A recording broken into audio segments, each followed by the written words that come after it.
Hello, everybody. Welcome to the October 13th work session of the Talbot County Board of Education. We are here at TCEC. We do have a quorum present. We are potentially waiting on one more member, but there is enough of us to get started, so we're going to go ahead. And if I could have everybody please stand for the Pledge of Allegiance, that would be great.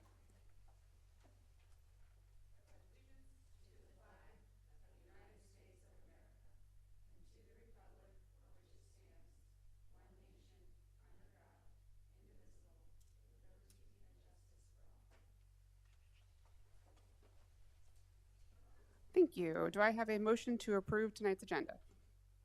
I make a motion to approve tonight's agenda. All those in favor? Any opposed? Okay.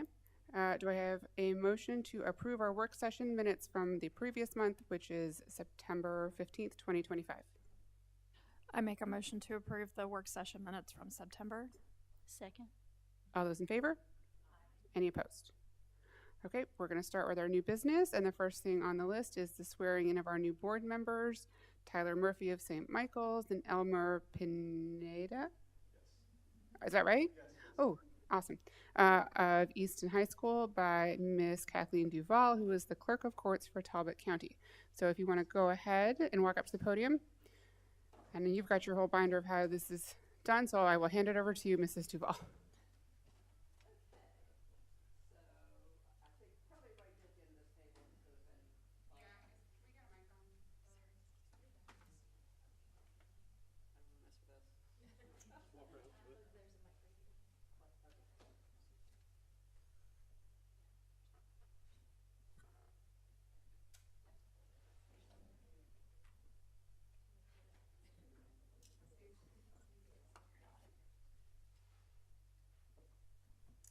Oh, okay. Okay. A little tricky.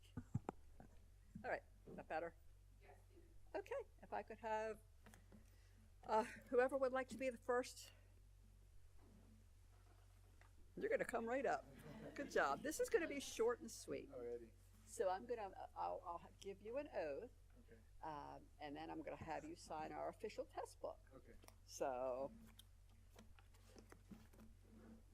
if you would raise your right hand and repeat after me, I, and then say your name, I, Elmer Pineda, do swear that I will support the Constitution of the United States swear that I will support the Constitution of the United States and that I will be faithful and that I will be faithful and bear true allegiance to the state of Maryland and bear true allegiance to the state of Maryland and support the Constitution and laws thereof, and support the Constitution and laws thereof, and that I will, to the best of my skill and judgment, and that I will, to the best of my skill and judgment, diligently and faithfully, diligently and faithfully, without partiality or prejudice, without partiality or prejudice, execute the office of student board member execute the office of student board member of the Talbot County Board of Education of the Talbot County Board of Education according to the Constitution and laws of this state.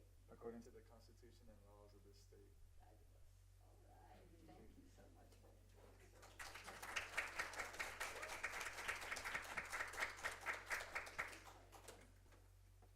So I've already gotten you written up, so I have to do is sign right there. Thank you. You're welcome. All right. Thank you.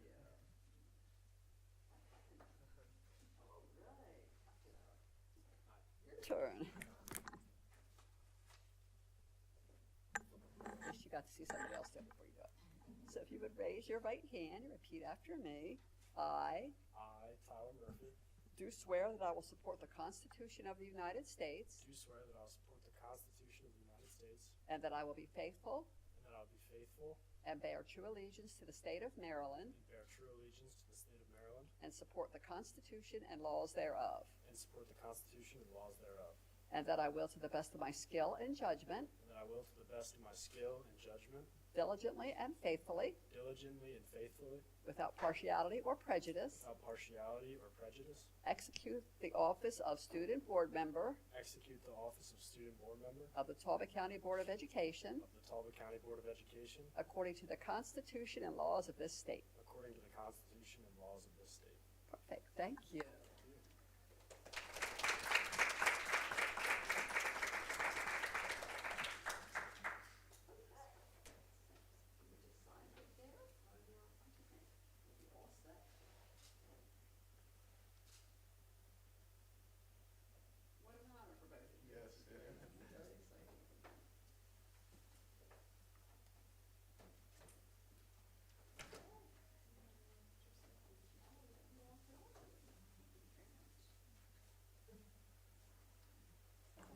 Okay, thanks so much, Mrs. Duval. And thanks, guys. We will see you all on Wednesday. Thank you for being here, everybody. We appreciate the audience as always. We're going to give everybody a second to leave and then move on. So the next topic on our agenda under new business are, just as a heads up, our attorney has asked us to keep all of our policy discussions in our open session meetings. So whereas we had split doing initial policy discussions during work session and the votes on policy in our open meeting, she's requested that we keep them all together, which is fine. We're just reformatting a little bit. So that's an introduction to the fact that this is not a policy yet. This is a pre-policy discussion because we had asked, the last time we talked about AI, we had asked them to take it back and look at it a little more and please develop a policy. So this is a baby policy in development, I guess, that hasn't gone through the policy committee just yet. As way of introduction, sorry if I just stomped over everything that was you were planning perfect. on saying, but that's why we're talking about policy tonight, even though we were asked not to. And I was just gonna say, point of clarification, I mean, this is a publicly advertised open meeting Correct. as well, right? So yes, it was a request to have an AI policy created. When that request came in, I had not received the state of Maryland's conference agenda proposal. So Maryland, for the second year, is getting ready to have an AI conference for all 24 districts. So we will assemble in December. Attached in your agenda are the conference proposal and topics that will be discussed. So my suggestion, I didn't want to, and what you're looking at is really the guidelines that you all have seen previously, kind of just pulled out and put into a policy. We can do that. I would prefer to wait until after this conference that's going to cover all things AI for the entire state, to get more guidance as to what other LEAs are doing, what the state's doing as a whole, bring all of that information back to the policy committee and then draft a policy versus coming up with something, hearing something new at this conference and then going back to change it. So that's just my recommendation. Talking about it at MABE. Oh, correct, that's next week, so. Okay, does anybody have any questions, thoughts, concerns? On the AI policy, it's how are we going to be incorporating it in the schools? Correct. Is that correct? Correct. Okay. That is, I don't think we need to have it at all. I mean, Well, I think or, go ahead. maybe, I mean, at least elementary, how, and high school, how are they, I mean, even if you use it a little bit, AI, it's, even if they say research, it's going to do the whole paper for you or, list it all out. And until they know how to do that, how are they supposed to use that effectively? So yeah, they're going to cover all of those topics, blind spots, LEAs that have already been doing it, kind of what they're seeing with that. So it's going to cover all things AI. So we'll be able to hear like what's going on in the field, and then we'll have that discussion.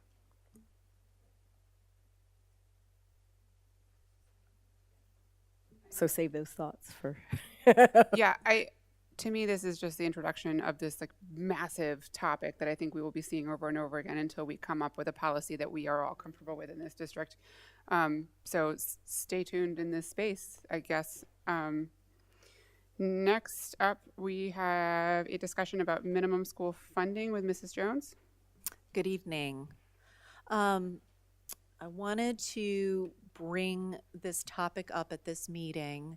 Again, we've talked about minimum school funding in developing the 26, even back in the 25 school year budget, meaning when we talked about those layer cake images, but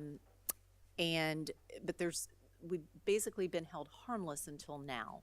We've been able to develop a budget, get a baseline, provide that data to Maryland State Department of Ed and the AIB, and now we're to the point where we're going to need to be accountable and showing that we are meeting those objectives. So I wanted to have this discussion in advance of the FY27 budget cycle for two reasons. One is We will not be meeting all of those objectives in FY26, which is very typical across the state. And so there's a built-in waiver process which is what I want to talk to you about tonight. So it's kind of, it affects the 26 budget and the 27 budget process. Real quick, Sure. is minimum school funding just a new word for maintenance of effort? No. School funding is under Pillar 5 of the blueprint. It's the requirement that for most of the programs under the blueprint, we spend at least 75% of the money that they have funded us at the particular school that is driving that funding. So if we have, I'll make up some numbers, 100 farms students, 100 which qualify for Comp Ed at Chapel District Elementary, and we get well, that's a bad number, but let's say $5,000 per student. That would be $5 million at Chapel. We would have to demonstrate we'd spent at least 75% of that, which I think is $3,750,000 at Chapel specifically. So, and every single funding we get in our foundation, it's by school. Comprehensive Comp Ed is by school. All of those programs are by school. So we get a certain amount and we have to demonstrate we spent 75% of that at the school. Now, the 2025 school year was a hold harmless year. So that was the year we reported all of our expenditures compared to our revenues, and that's our baseline. So the idea is that in FY26, we will have to demonstrate that by the end of the year, we have made a 50% improvement on the schools where we aren't, or the programs and the schools where we haven't met the requirement. And by FY27, they want us to be fully compliant. So there's no more wiggle room, if you will. So that's the overall concept. I feel like the obvious next question is probably your next slide is how close are we to achieving this? Because we've been talking about the layer cake for a while. And so I thought, I for one, maybe I was operating under the mistaken assumption that we had been doing this, that we were required to do this year. No. So actually, we developed our FY26 budget fairly independently of thinking about it at the school level. We looked at we did revenue projections based on, this number of multilingual learners, this number of farm students, this number of general students, pre-K students, multiplied by the amount of funding per student, came up with a total in each program and at each school. But the budget was sort of developed from wants and needs. What are the priorities of the board? What are the priorities of the blueprint, without doing a very deep dive into saying, well, wait a minute, we're a little underfunded. If we do it this way, we're going to be a little underfunded in, I'll make it up, a pre-K program at White Marsh, or whereas we're very overfunded maybe in the pre-K program at a different school. This is all just exemplary data. I'm not giving you real data. When I looked at it today, at the end of 2025, we were two-thirds of our schools and programs were compliant. So one school might be fully compliant, one school might be compliant in 3 programs, but not compliant in 3 other programs. The miss might have been $1, the miss might have been $300,000. So a miss is a miss, though. There's no, so that's just but that's our baseline data. And I wasn't incredibly concerned about how that data looked because compared to our peers, we're much further along than I would say that many of them in terms of tagging our costs to specific schools. That's something many of those schools have had to do for the first time starting in 25 and are still working on. So our goal for FY27 is to really be very mindful of this going into the process. Also, just as an example, for those of you, this is a slightly different layer cake, analogy. Liam is a student at a school, and he qualifies for those 3 different types of funding based on his needs. And so, his school is made, but at his school there is a Liam and an Emma and Olivia. So every school has a mixture of different types of students with different types of needs. So we're just going to have to be mindful of that going into the 27 budget cycle. But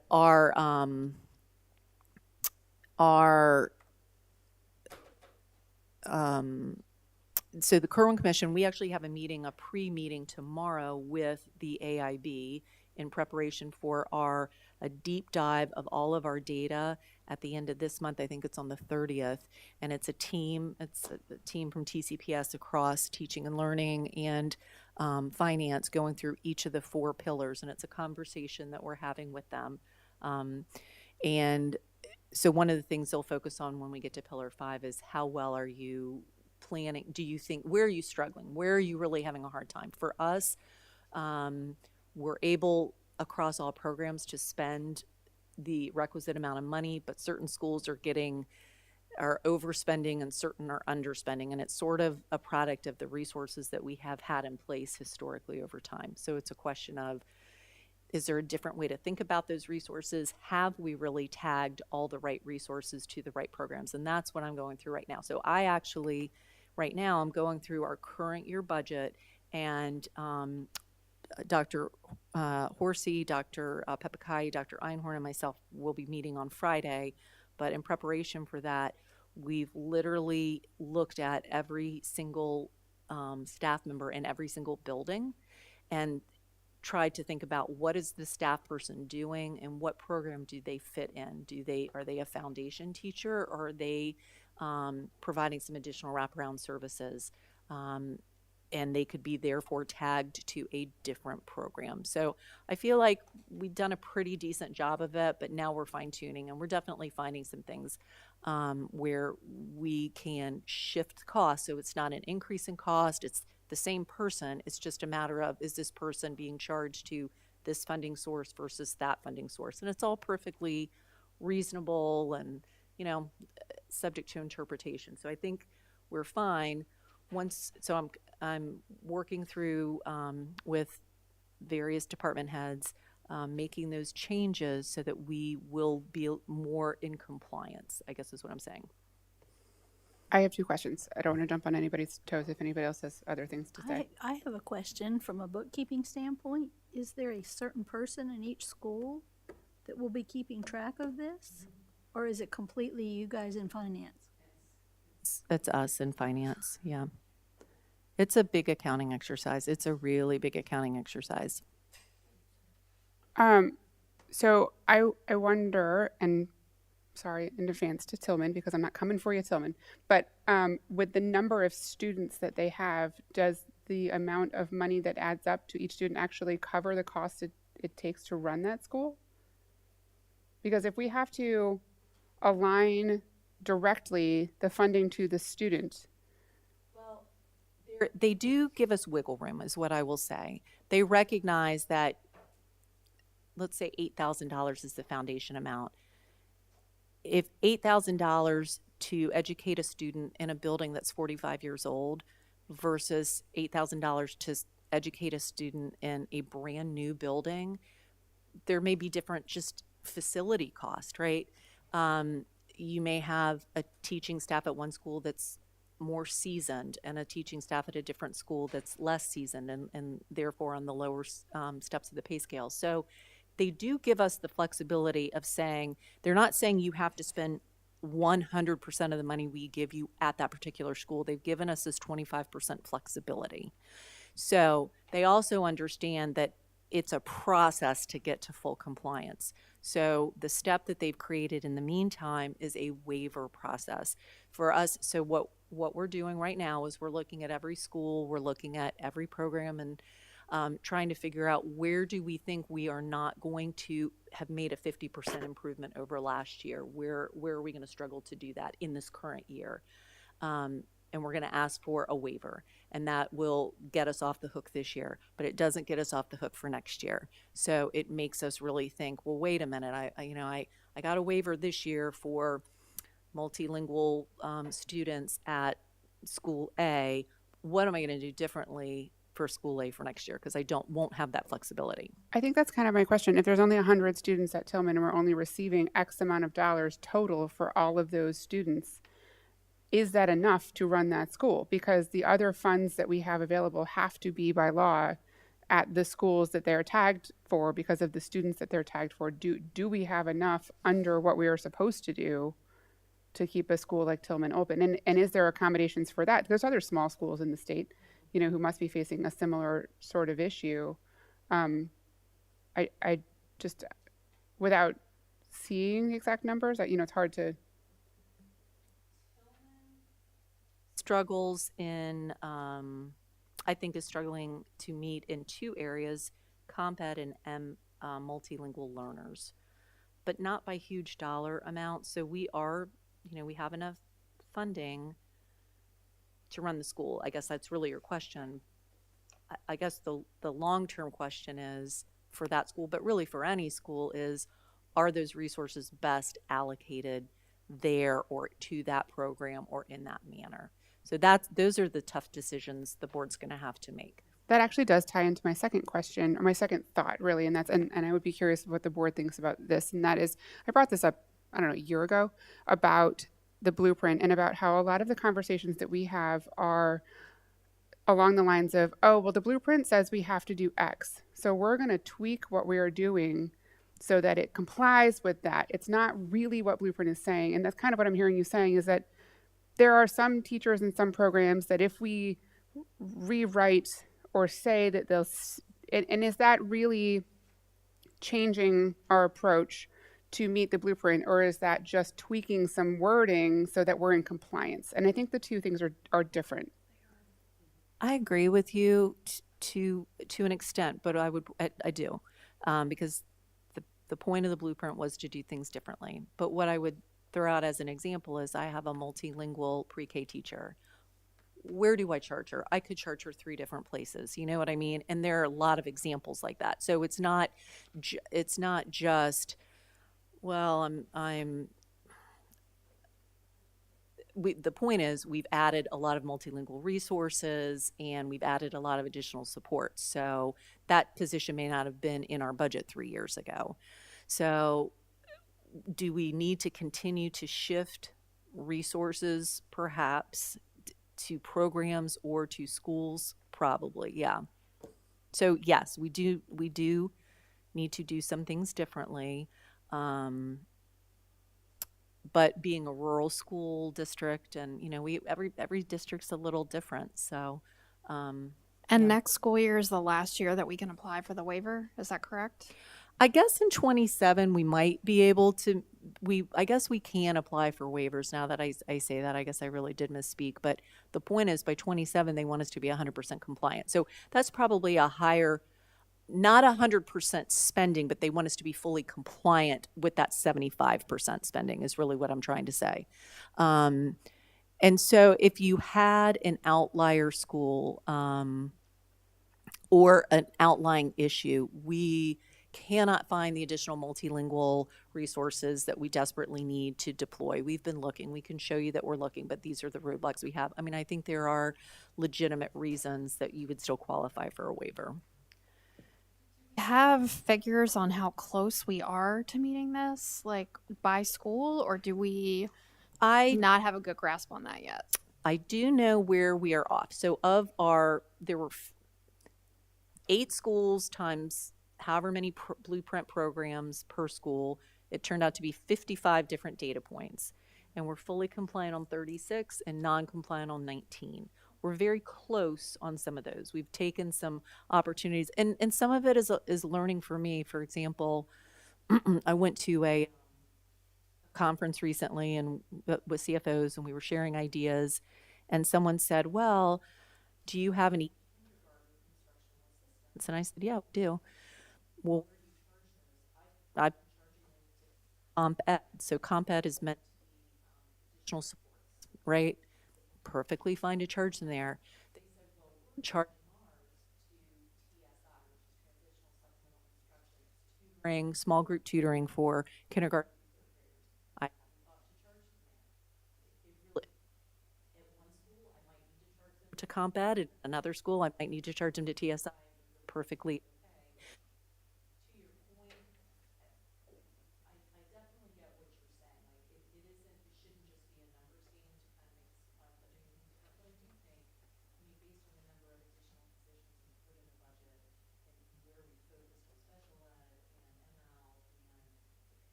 About adding those resources. So just trying to walk that line.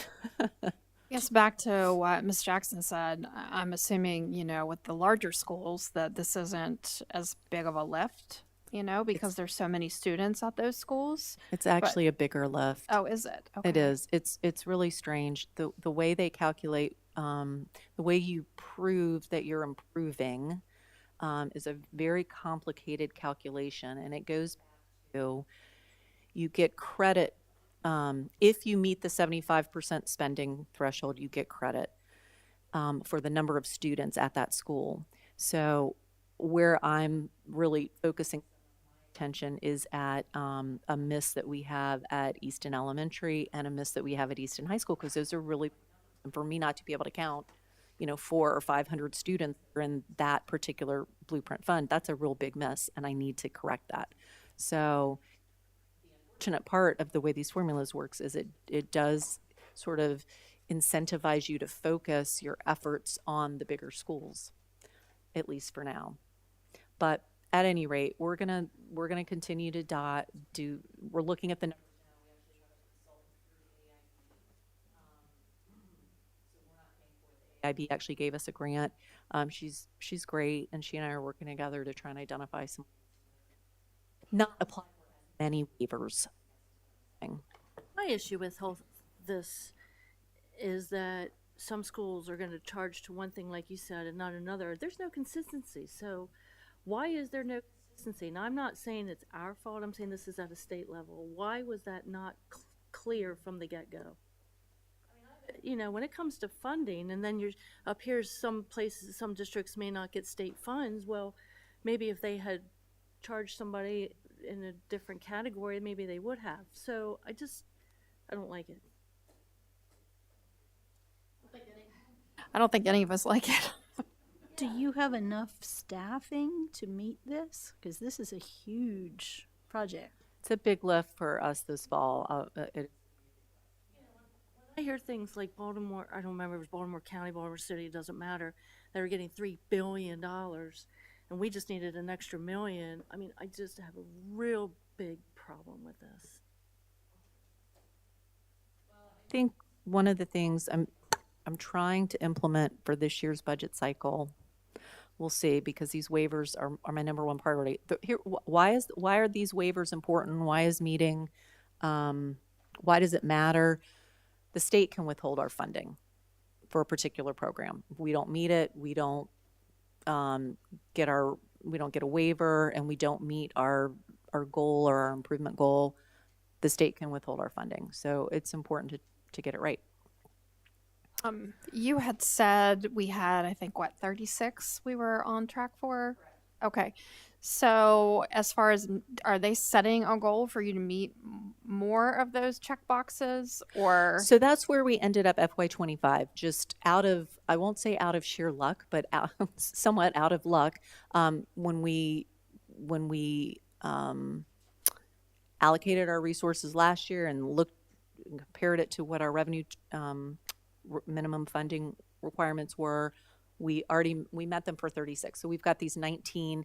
Now, the 36 that met the funding requirements last year still have to meet them next year. And and sometimes it's a small amount of money. It might be $25,000 at Chapel for the tutoring program. So we still have to meet that requirement in 2026 and 2027. And sometimes when it's a really small amount of money, you have one person that leaves mid-year for, to move across the country, then you're scrambling a lot. So, but how does the state set the goal for like the next year? It's not the check boxes. It's you get credit if you check the box at a school for a particular program, you get to count that enrollment. Let's say it's ML students at Chapel, and maybe it's 30 students. You count those in your ML. You count those students. I'll just say that. And so they want to see that at least 75% of your students are, at least 75% of your students are in schools where the schools have met that. It's really strange because they switch from dollars to enrollment, and I don't think it makes sense. I don't think really anyone in the CFO world thinks it makes sense, but those are the rules we're living by, but it really does complicate the calculation. Will the dashboard be able to help you? Yes, the dashboard is a nice, yeah.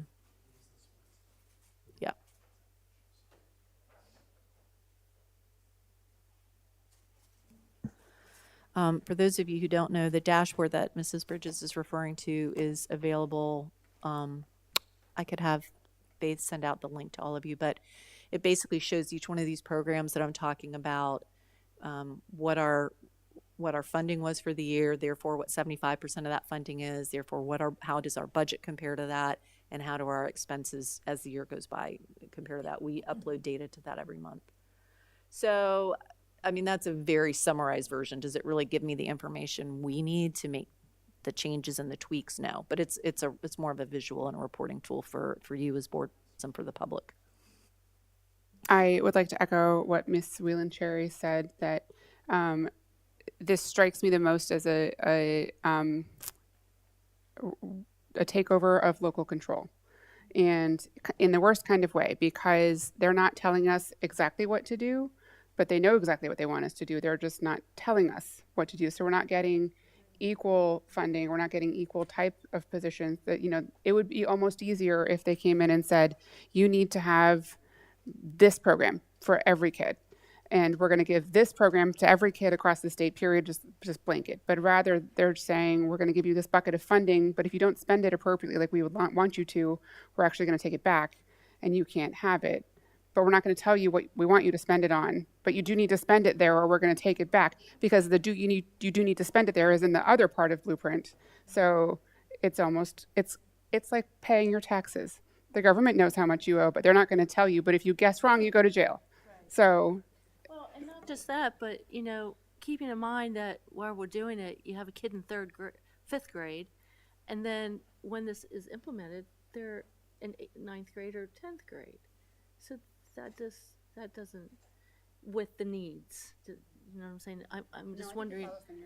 Well, that's what I was wondering. I mean, it might, but that's still tweaking, and it's still the same thing. That's the consistency. It's very ambivalent. Which also creates a huge amount of problems, because if we're funding a grade, at that grade, those kids, right? Let's say you're in fifth grade and you have a class that has high need. You have lots of farm students. You have lots of kids with IEPs. You've got lots of different buckets.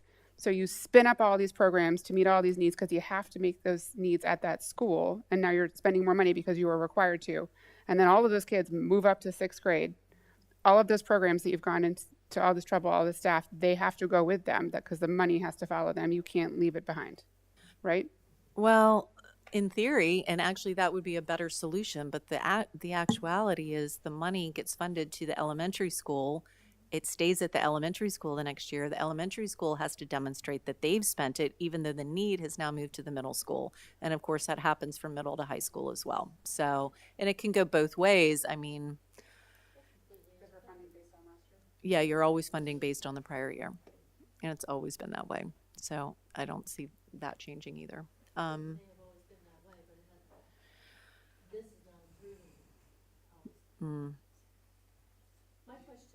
CTE, is that a foundation or is that a comp ed? Where does that There's fall a in? separate program for CTE funding. What's called College and Career Ready, and they sort of overlap. They're not exactly the same thing, right? But we do tag all of our CTE programs to the College and Career Readiness funding that we get. Are you going to put a person in the budget for your office for managing all of this? Well, I tried last year to get a payroll person, and that didn't happen. So, yeah, I mean, it's a consideration. It really is a lot.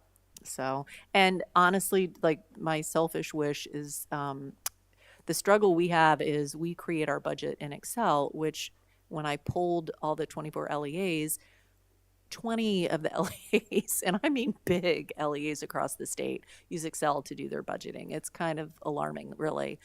So we're trying to implement at least phase one, which is to create a prettier budget book with more of a slice and dice. So my goal is to have a page for each of our 8 schools, and then have a page for central office, and then also have kind of what you're used to seeing, which is a summarized version. So that's a goal, but I'm already starting to get a little nervous about it, I'll be honest, because this waiver process is very in-depth, and I don't want us to be not have applied for a waiver that's really critical for us to have applied for.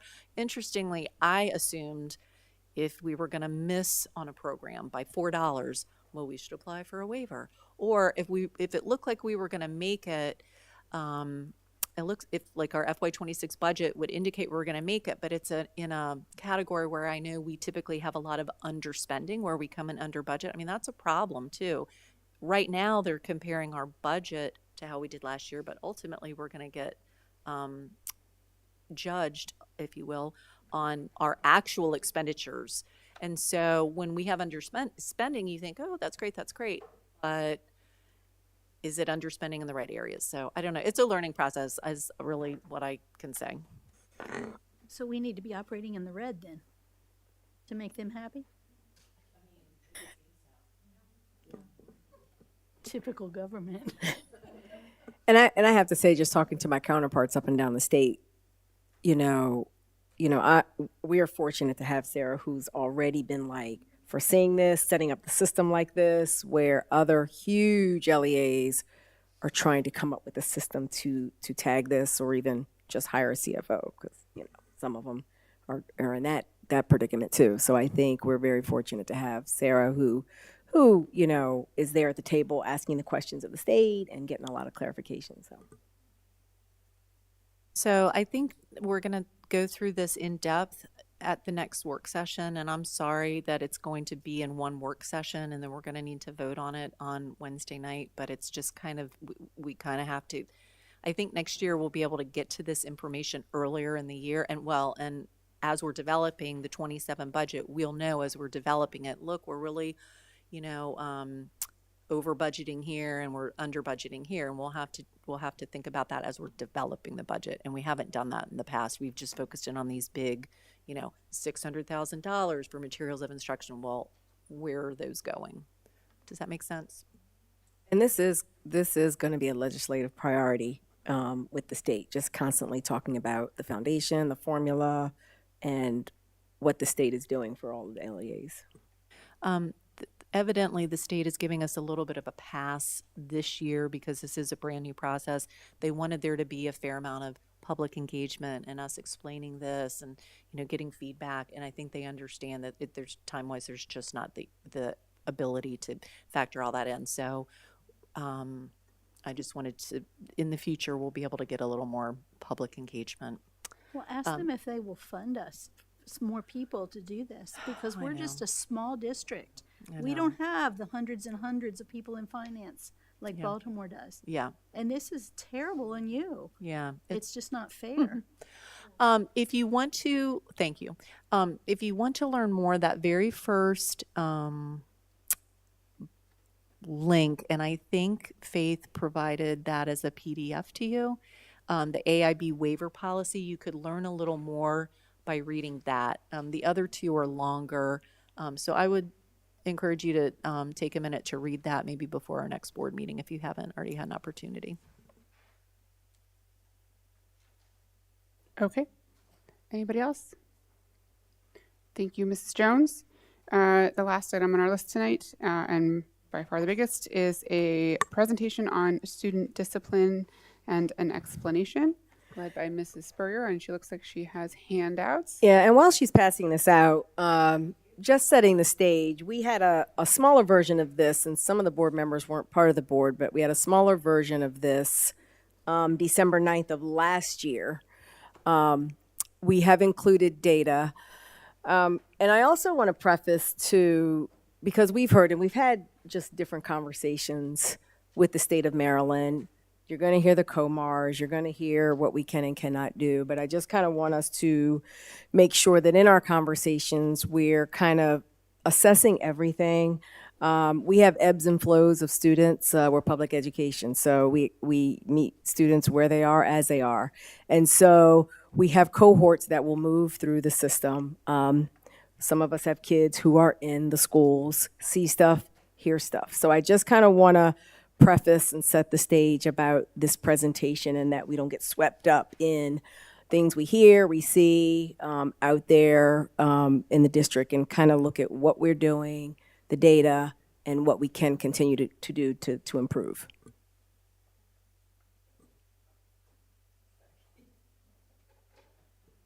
So good evening.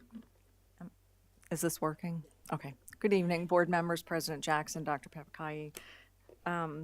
I want to go ahead and start right away by just talking about the regulations. And you'll look in the folder that I gave you. I believe that Ms. Brundage gave several links of these, but there are some additional items in your folder. So the first is COMAR 1308-0111, which is the COMAR regulation that governs student discipline. All practices must follow this regulation, and it's pretty outlined. What I tried to do in your copy is just highlight some of the significant points, because it is lengthy and a little bit, you know, if you're not sure what you're looking for, you can kind of get lost in it. So I tried to do some highlighting for you. In the state of Maryland, basically, school administrators can suspend for up to 10 days with cause. For serious offenses, school administrators may request consideration for an extended suspension or an expulsion through a discipline conference at the county level. So in order to give a student an extended suspension, you have to be able to demonstrate that that student would pose an imminent threat of serious harm to students, other students and staff, and or the student has engaged in chronic and extreme disruption of the educational process that's created a significant barrier to other students across the school day, and everything else has been exhausted. So that's for an extended suspension. For an expulsion, you can only expel a student if they would pose an imminent threat of serious harm to other students. And in both cases, COMAR is very clear that the exclusion is limited to the shortest time practicable. So the goal is always to return the student to their regular program.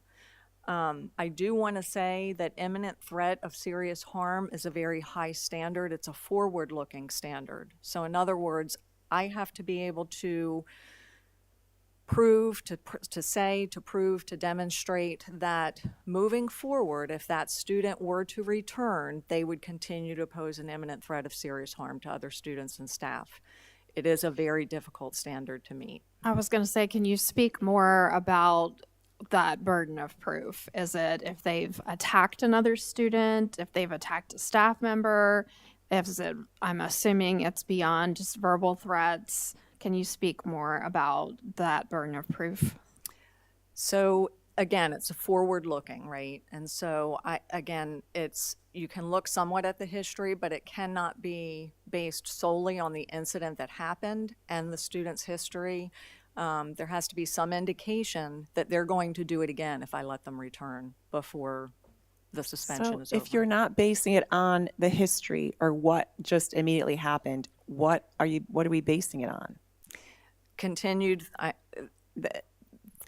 threats, comments that the student may have made saying moving forward they would be an imminent threat.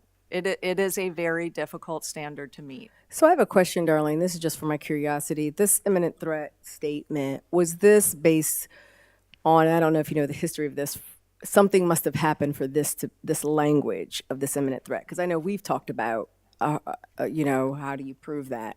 So I'm assuming this was placed in because of something that took place. So there was a case in the state that prompted a general review of discipline regulations, and that occurred back in 2008. At about 2010, they formed a state work group that continued to meet for several years, and that's really why the appeal, where this happened with the student in the state, the appeal went to the state level.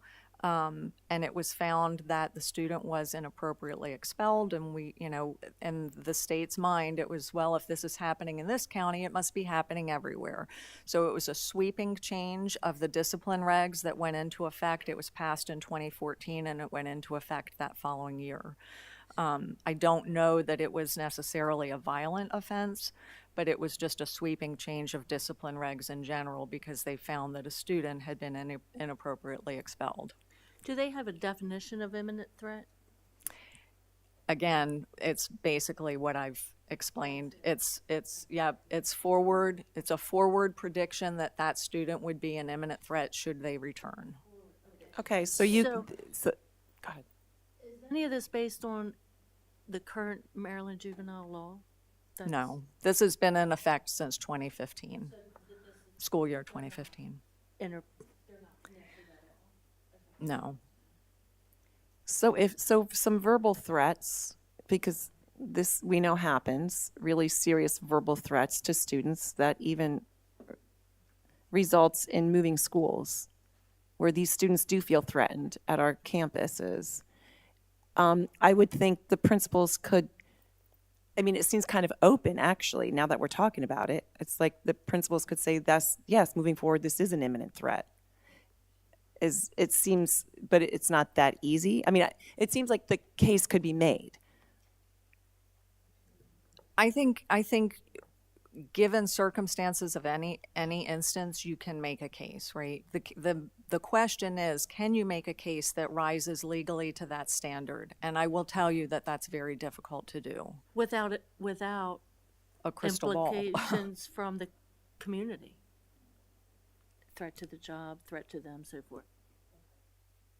It really does feel in some instances sometimes that you have to almost have a crystal ball to say this is what the child's going to do. It's a very difficult standard to meet. Yeah, but this is expulsion, which is how many days out of school? So I'm going to get into that in a second.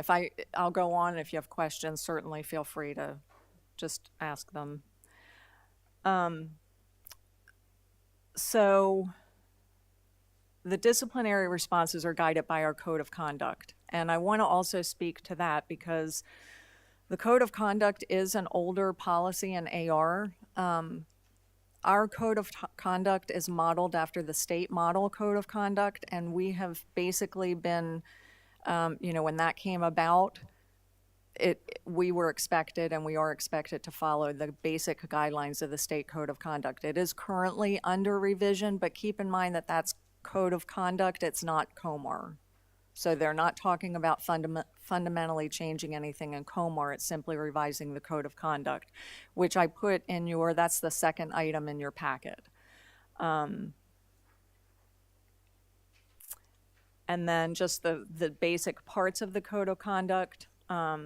So you've got the definitions are pages 1 to 5, level of responses are pages 6 and 7, and then the state recognized offenses with allowable ranges of responses are pages 8 to 11.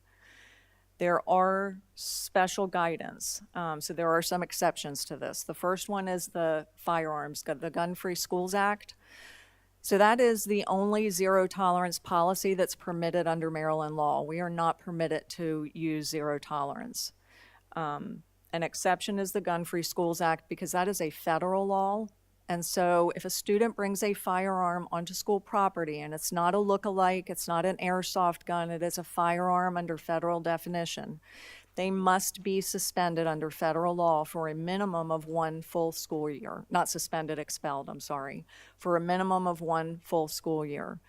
That duration can be adjusted by the superintendent, should that superintendent wish to do so.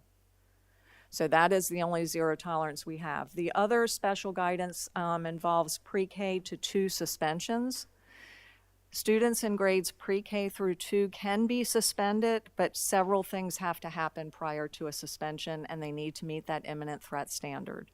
So they can be suspended up to 5 days per incident. They have to have a behavior intervention plan. They have to have mental health. They have to have somebody in the mental health world sign off on that. So there are several things that need to be in place prior to being able to suspend a student.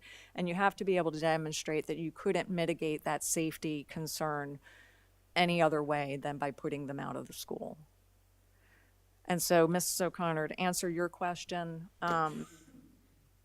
when you look at the COMAR regulation that I highlighted, you'll see that an extended suspension is up to 44 days, up to and including 44 days. Once it gets to 45 days or longer, that becomes an expulsion. And as such, would have to meet those criteria. You'll also notice that short-term suspensions are 1 to 3 days, long-term are 4 to 10, and then of course 11 to 45 or 11 to 44 would be an extended suspension.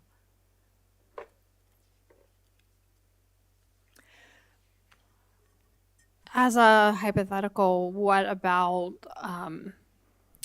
in another state, a family member had a situation where a student printed gun parts on a school 3D printer. That to me would qualify as something that they should be in significant trouble for. I would agree, significant trouble. I don't think that it would meet the federal definition under the Gun-Free Schools Act because it's not a gun, it's parts of a gun. An assembled firearm is what we would, unless they had all the parts to the gun in their possession. But absolutely, it would be a serious offense. So some of the proactive approaches that we take are we implement PBIS, which is the Positive Behavior Interventions and Supports. We have a multi-tiered system of support team at all schools, and those teams meet to identify, assess, and provide needed interventions as early as possible. We use restorative practices to address root causes and to reduce continued behaviors. We utilize alternative placements when necessary and appropriate. We've invested a lot of time in training and conscious discipline. We regularly review data with all school administrators to look at trends, disparities, compliance, etc. Meetings with school administrators to foster consistency across schools and differentiate by level for age appropriateness. So we want the responses to be the same at our secondary schools and our elementary schools, regardless of where a student attends. We focus on interventions through supportive staff, like our social workers, our school counselors, our student services workers, and we refer for mental health services as an early intervention. So I want to talk a little bit about the data. We report several things to MSDE at the end of each school year. So we report our in-school suspensions, and I want to make a note that if you look on the COMAR regulations, on the third page in, you're going to see a section that's in red print. And I highlighted that in red for you because we follow that so that we don't have in-school suspensions. When we remove a student from within the school, if we can meet those 4 criteria, it does not count as an in-school suspension. We do report out-of-school suspensions, we report expulsions, we report arrests in school, and those arrests can be a paper arrest or a physical arrest. Typically, the arrests are paper arrests. It's very rare that a police officer will take a student out in handcuffs, although that has happened. We report reportable offenses to the state. So, and I can talk a little bit about that. I know we just had that policy, but if you have questions, I'm happy to answer those. The reportable offense report that we give to the state asks whether we excluded the student. If so, for how long, what type of program was given during the exclusion, and actually, as of 2 years ago, that now is technically disciplinary action if we exclude them. So it has to meet the standard of imminent threat. All bullying incidents at the end of each year are reported to MSDE as well. We look monthly at the discipline data, so the referrals in and out of school, suspensions, and student services, we look at that. And then at the end of each semester, I meet with each school's administrative team and we pull their semester's worth of all of their data. And we actually drill down, there's a worksheet that we use from the state that we drill down so that we get down to individual student names and we know who our tier 3 students are. And I'm going to talk about those tiers in a few minutes. But we actually look at students who would fall in that tier 3 range. What do we need to be doing differently for them? What have we already done? What are our options for those students? And we come up with a plan to address those concerns. None of those, I guess some of those could be considered imminent threats to an extent? Typically, if they've been considered imminent threat, we don't wait for those reviews to happen. They're responded to. If we've got students who have, what we see a lot of times is when we do those reviews, if we've got students who have multiple offenses over a short period of time, those are going to be our chronically disruptive students, and we're going to deal with it through the chronic disruption. It's not as quite a high standard to meet, and we can certainly address it through that. And then schools review their discipline data regularly as they implement PBIS. And we look at, when I say schools review it, we look at, is there a day of the week that certain things are happening more often than others? Is there a place in the building? Is there a time of day? So all of that is the kind of data that your schools are looking at. And our student information system, PowerSchool, gives us the ability to really tease out all of those details. So if you've got something going on in a specific hallway at a certain time of day, you can redeploy staff if your data says that that's happening. So out of school suspensions, you can see the trend there. Not a terribly large difference from year to year. And year to date, as of right now, we have 46. That's across the county. And then expulsions, we've had 0.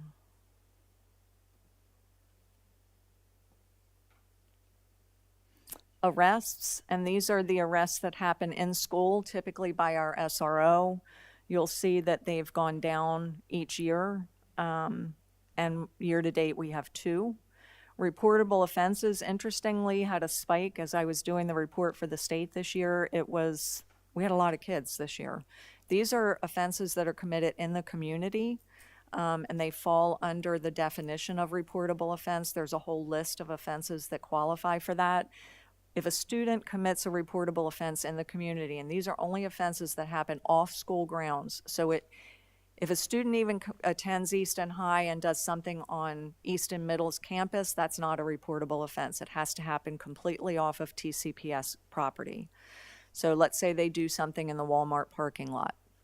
I'll get a notice of that, and then the school convenes their team and they look at the circumstances, which the details are very limited when we get those reports because they're juvenile files. And they decide if they feel like that offense presents an imminent threat to the safe community of the school. If it does, then we would exclude them, but again, it has to meet that imminent threat standard. And year to date, we've had 4 reported, and that's from July 1 on. And these arrests that you have shown here, they're off-campus arrests, or?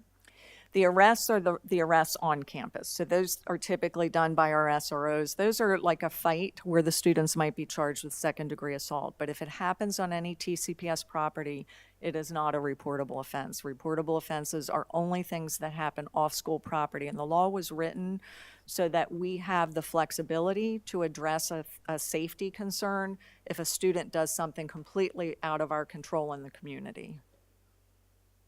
We don't want, if there's an imminent threat, we don't want that being brought into school. And we do exclude students sometimes for those.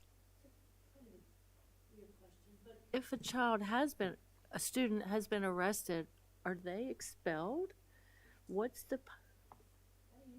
So, as I said, the reportable, if you're talking about if they've been arrested off of school grounds, so that would be a reportable offense if it falls under one of those definitions. Right, so first, any of the sexual offenses, first and second degree assault, robbery. I mean, there's a list of about 50 offenses. So those can be the same student, both of those cases. They're 2 different things. The arrests are the things that happen in school. They were arrested at Walmart, so it counts as No, the arrests are things that happen in the school. So it might be a fight that is significant enough that our SRO says, I'm charging these 2 students with second-degree assault. But it's not a reportable offense, even though second-degree assault is a reportable offense in the community. If it happens on school property, it's an arrest and school discipline. It's not a reportable offense. Reportable offenses are only things that happen off school property. And so there is no connection between a reportable offense and expulsion, except that now under the law, in order to exclude a student, I have to demonstrate, or the team and the school have to demonstrate, that they're an imminent threat of serious harm, and then it falls under the discipline process. So they have now connected the reportable offenses to the disciplinary process legislatively. So depending on what the reportable offense was, we can take it into consideration in handling the student's school at presence or not. Correct. So we may not exclude a student. And in many cases, we don't exclude a student because whatever happened in the community has absolutely nothing to do with school. It doesn't involve any other students in school, and there's no imminent threat of harm, immediate harm. I know did I answer everybody's questions? Okay. Because it does get a little confusing. And then bullying, you see that we were up 1 in 24, we're down to 65 last year.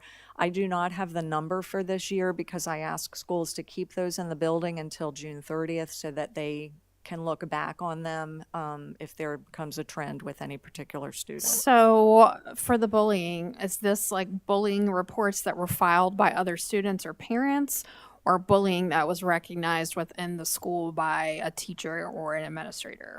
Is it both? These are the bullying reports that are filed because theoretically, if that's witnessed in the school, there should be a report filed.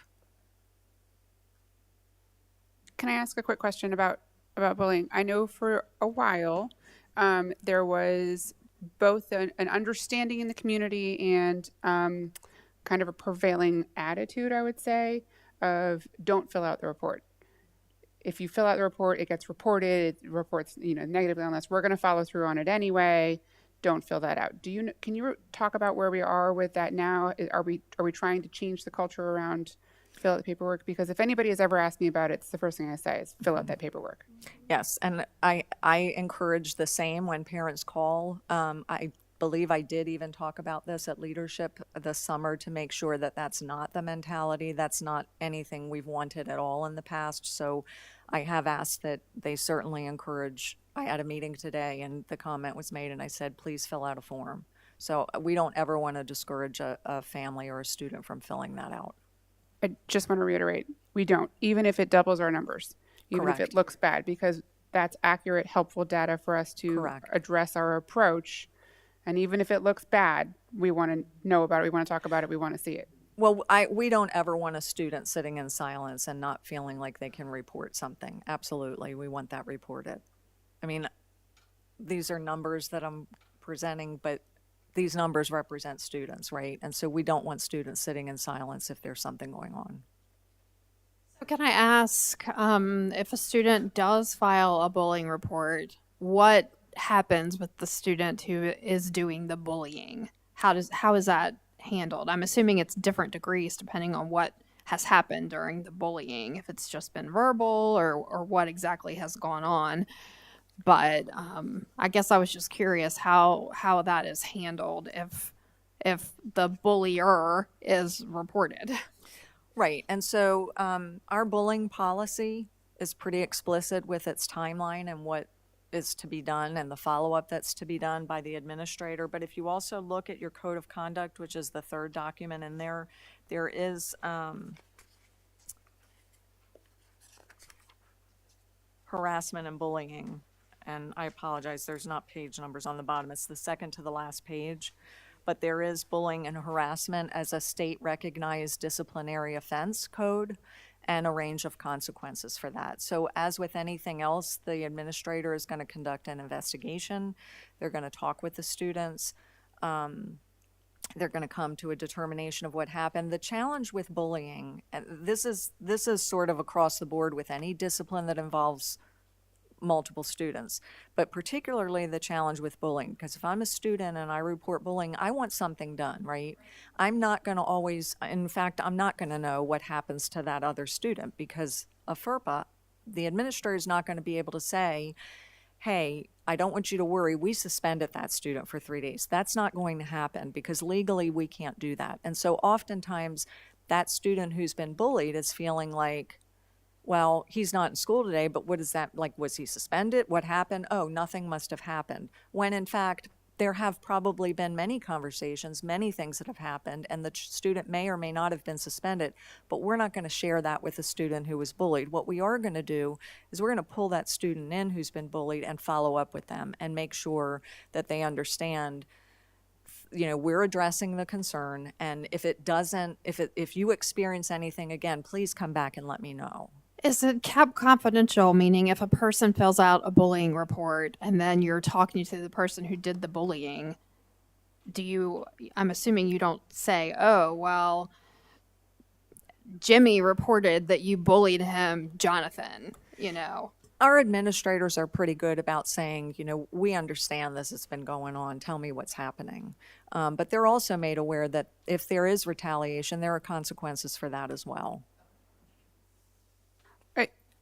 Please correct me if I have the wrong offense, but is it bullying that has to be consistent throughout the day? You have to prove that this is happening in multiple different classrooms. Is that disruption? That's the chronic disruption, yeah. Okay.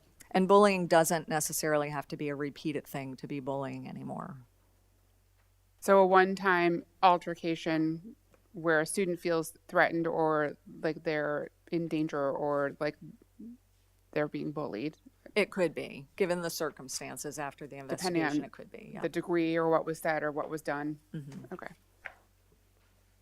I don't know if you can answer this, but does this include bullying that starts prior to school hours? So anything Carries on into the school, I should add. right, and a lot of that involves social media. Quite honestly, that's what we see, and so we can't police what's happening outside of school. But what we can do is respond to things that are happening outside of school that cause a disruption during the school day. That can be addressed. The social media piece is very difficult. Should they still fill out a bullying I would, because at the very least, we're going to investigate it and see if there's anything we can do. There are instances, and one of the options is it's deemed not bullying, so that could be an outcome as well, but that doesn't happen very often. When we do the report for the state, it'll say how many instances were not deemed bullying, and there's maybe 2 or 3. It's not usually the outcome.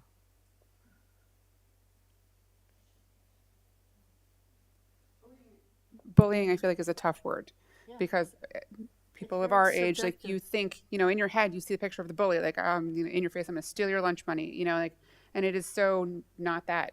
I mean, it might be that, but it's such a broad spectrum of behavior and intimidation and, you know, degrading somebody. I mean, it's so many things that and I think that for parents, you know, they do sit and think, is this bullying? Does this meet the standard of bullying when my child has been treated poorly? Is, you know, well, nobody stole his lunch money, and so it's not bullying, you know, but it quite often is. Like, it is a catch-all term for any kind of poor behavior from one student to another, really. You're 100% right. And a lot of times it doesn't involve any physical action, right? It's the social isolation. It's the things that the teacher may not see. And so I would really encourage any parent, if they're feeling that and they don't know, please reach out to your child's school counselor, the administrator from the school, and talk through that with them.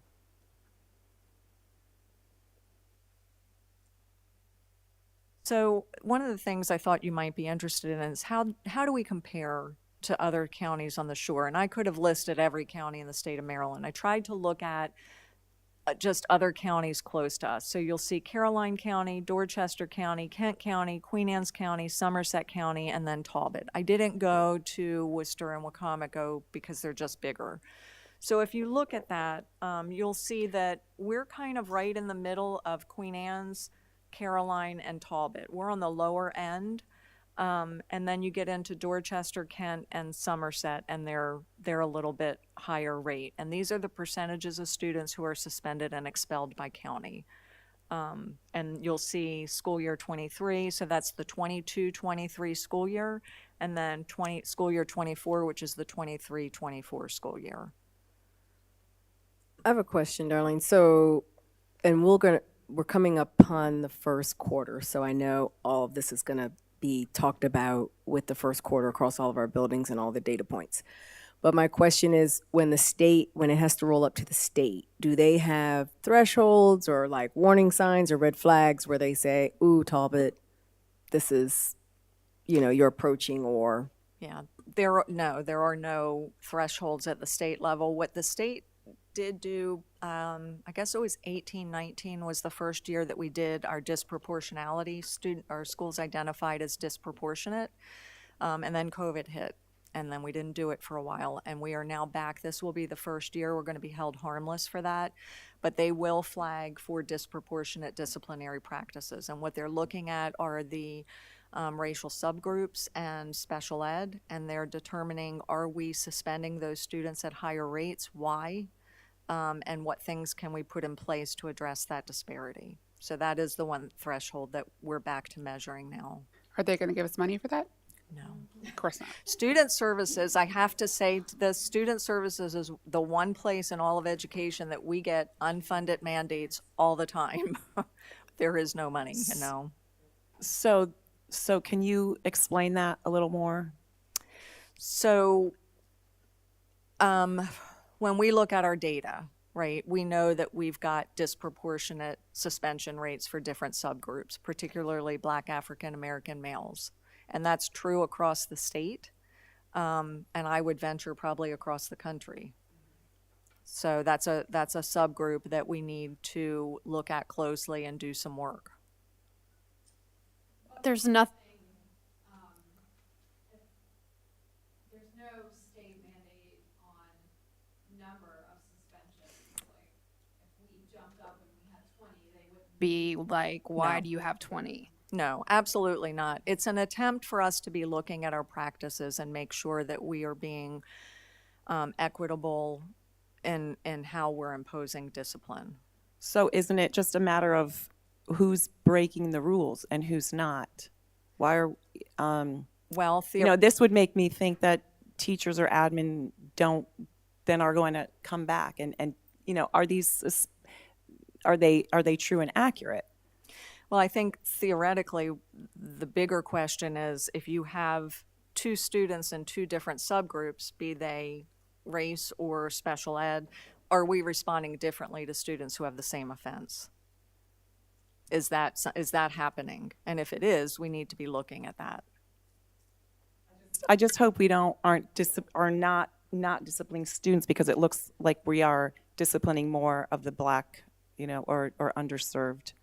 No, and those are the discussions that we have, and I wait till the semester to do those reviews with the school administrative team, because you really need to have some good data, and you're not going to have a ton from, initially we were doing it every month, and there just weren't the numbers for us to sit down and have a meaningful dialogue about what was going on. So we wait till the semester because we have good trends and things to look at.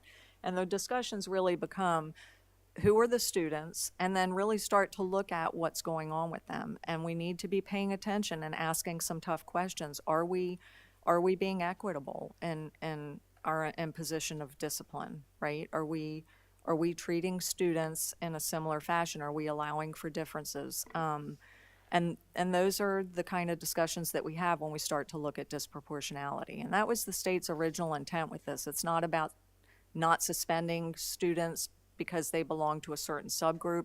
It's really about, if you've got students who are committing the same offenses, are you treating them the same way and imposing the same discipline? Or are you treating them differently and giving a harsher discipline to one student population over another?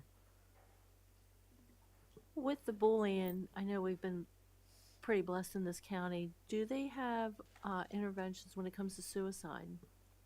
Yes. So we, I don't know if you remember, I'm having a hard time remembering who was here when we had the AWARE grant start, but As part of the AWARE grant, we were able to train with some of those funds, which that grant has now ended, but we were able to train all of our school counselors and school social workers.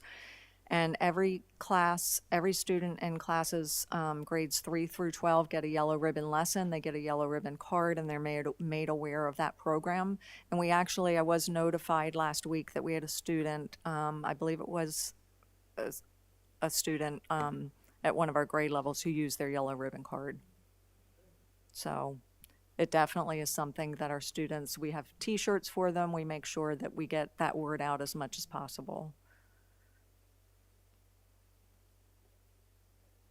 Can I go back for a second? I'd like to talk about this disproportionality space, because I think that we do have a lot of sort of consternation about this, and the state is really looking closely at that. I'd love to know if we could dig into the data, not so much around how students are being punished for what they're doing, but I want to know the subgroups of who is involved in the incidents to begin with. Like, if we could dig into more, you said African American males, for example, or, disproportionately, and I think that's kind of an understanding, like you said, across the country. But if, the situation really is, if a black male and a white male get in a fight and we punish the black male, we suspend him, where we don't the white male, that is the problem that the state is looking for. But I'm looking for more, who is fighting to begin with, or what subgroups are fighting? Do we have an issue where certain subgroups are causing more disruptions or are having more disruptions, and do we need to be paying more attention to interventions or funding for interventions in that specific subgroup before we even get to this is how you're punished, if I'm making sense with that? You connection. are. And so when we do that semester review of the data, we look at things like what's the enrollment population for each of the subgroups? What are the offenses that subgroup is committing? Does their participation in those offenses exceed the enrollment percentage? And then, as I said, we drill down to those individual students. So those are all the things that we talk about in our team meetings at the schools. I don't mean to cut you off. I would venture to say, if the problem is, if they're out participating, if the subgroup is participating more than you would expect based on their number in this school system, I would venture to say it's maybe the issue isn't necessarily how we were responding, but how did we get there to begin with? What is happening in that subgroup? What is the root cause? And how can we cannot be your parents. The school system cannot, but we are tasked with that, right? We are tasked with solving the problem before it starts. And so can we, as a district, assist with the root cause in any way before we even have the problem? Because I've seen this presentation a few times and I know where we're going with this. That's kind of the only option we're left with, is to stop the problem before it starts, because what we can do when the problem has occurred is very limited. Right. And we do look at those, and that's part of the end product of those meetings is, what are our plans? What are our things that we can be doing proactively? What are we planning for certain groups of students if they're demonstrating, a higher level of certain offenses, whatever that might be? What can we be doing? So that is all part of that discussion, trends, plans of action, that kind of thing. I think also, having been in a situation with something along these lines, that we need to also reinforce to the principals, in my particular case, and the administrators, that they really need to also listen, because that did not happen for us. And I know we're not alone in something that could have been totally preventable. So I have a issue with that, is making sure the principals are truly listening and not just poo-pooing it. Okay. Now, I understand it was a few years ago, but it still can happen now. I had a question, and maybe I'm jumping the shark a little bit, but I'm assuming that we know if we have a lot of repeat offenders. And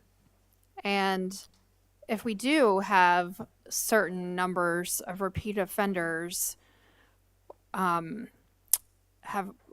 know we don't have an alternative school currently, but I guess maybe that's something to consider. And then, do we have an in-school suspension plan or program? I think we do have an in-school suspension program, but, You know, it seems like all of us have heard stories about, oh, Susie's the one disrupting the class over and over and over again. And, you know, these kids can't learn because she's always hitting Joey or whatever, you know.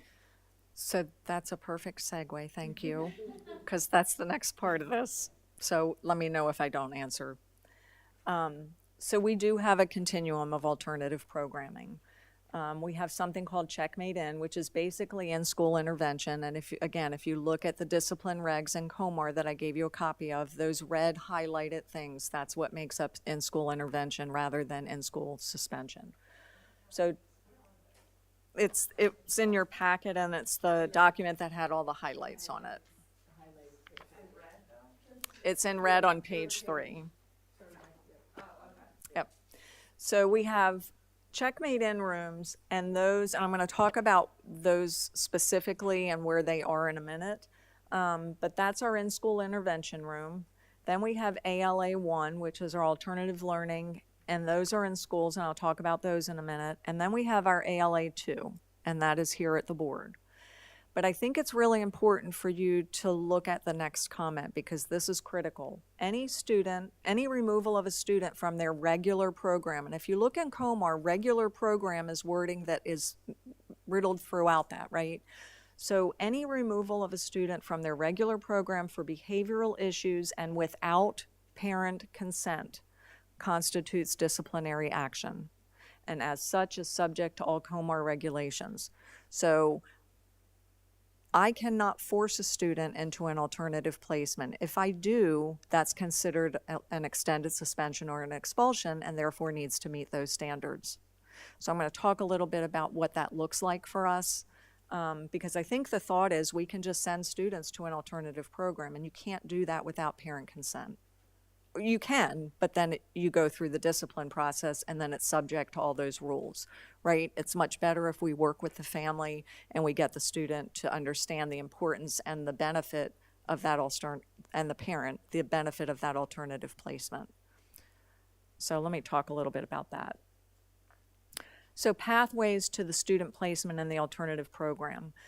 Checkmate In exists at Easton Elementary. We have a Checkmate In room there. And really it's in-school intervention. We have one at Easton Middle School, and we have one at Easton High School. These rooms have dedicated space and dedicated staff. Other schools offer it as they're able to with coverage. So for instance, St. Michael's Middle High School does not have dedicated staff or space for any program like this. ALA 1 exists at those same 3 schools. And this is used as an alternative placement in response to a request team, the 504 team, the IEP team, and requires parent consent. This can only be requested after behavioral interventions are implemented and data demonstrates a more restrictive environment is necessary.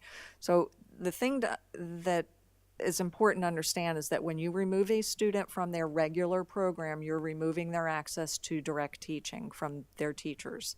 And so we have to be able to demonstrate that we've exhausted all of the interventions, and that student, in spite of those interventions, cannot be in that classroom anymore.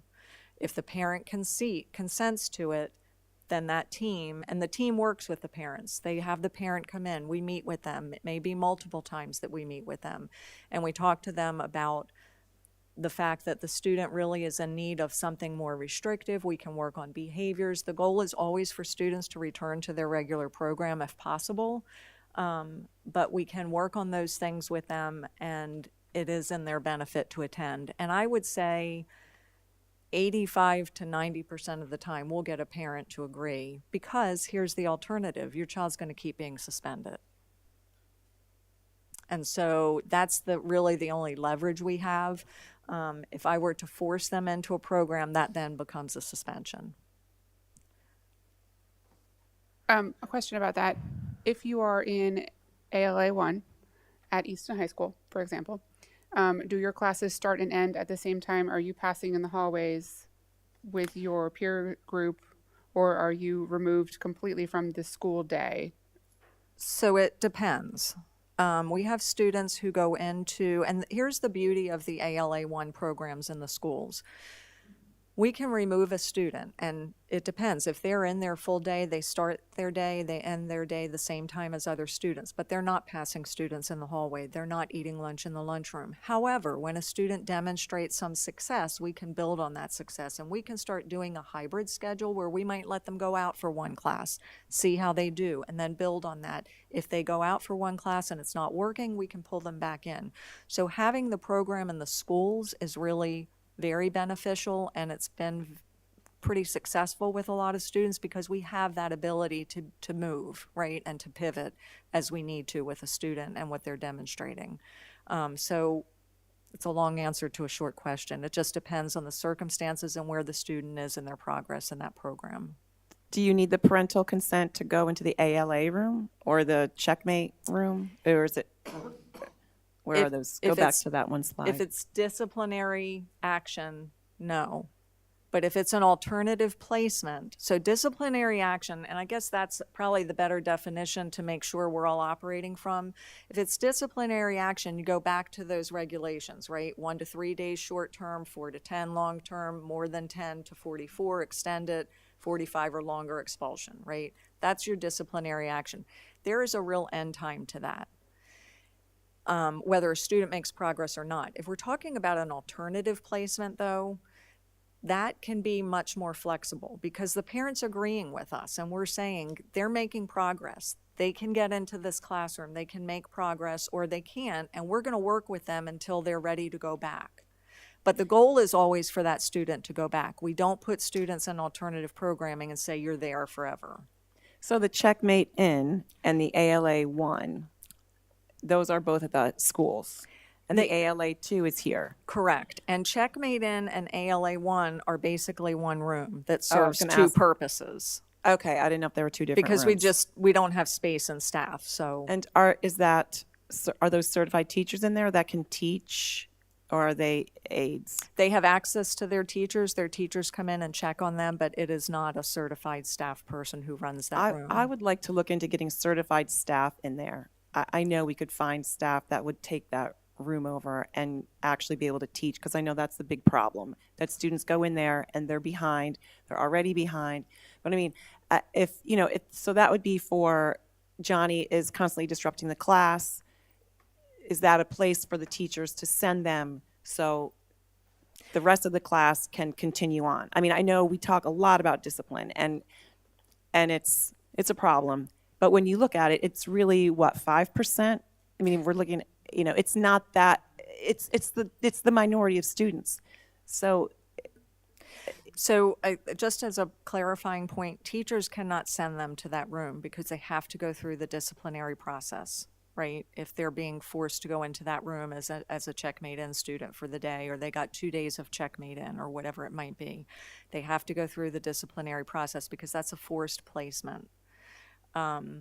ALA 1 is a longer term placement. So Checkmate In is your 1 to 5 days, 1 to 10 days that a student might go in there.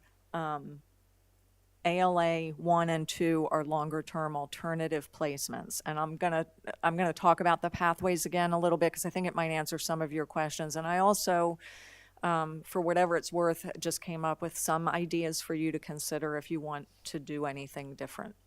Can I ask two questions? First, we don't have this at the St. Michael's campus. Have we not seen a need for it, or have we just not had funding for it? I think there's probably a need. I don't think it's probably as great as Easton High just because it's a smaller school, but we have not had funding for that. So if a student commits an offense that would get them into Checkmate and they happen to go to St. Michael's Middle School, do they get shipped to Easton to go to Checkmate? Or No, they might be suspended out of school. suspended out of school? That's something that we need to look at addressing then, so it's fair.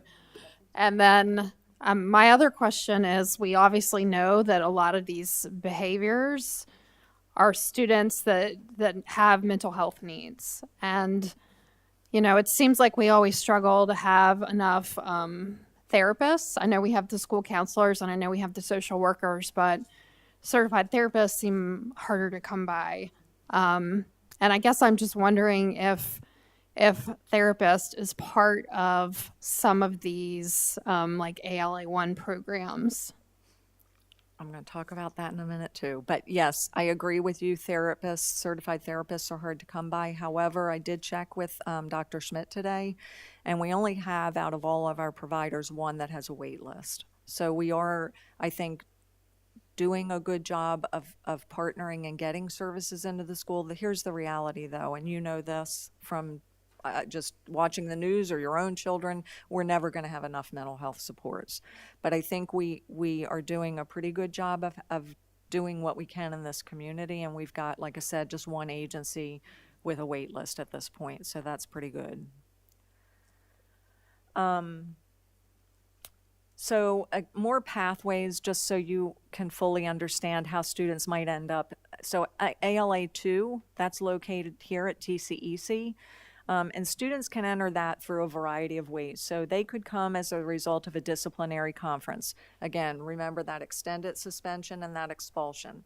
So if a student has one of those things assigned, because even if a student's expelled, we must provide educational services to them. They don't just go away and we don't educate.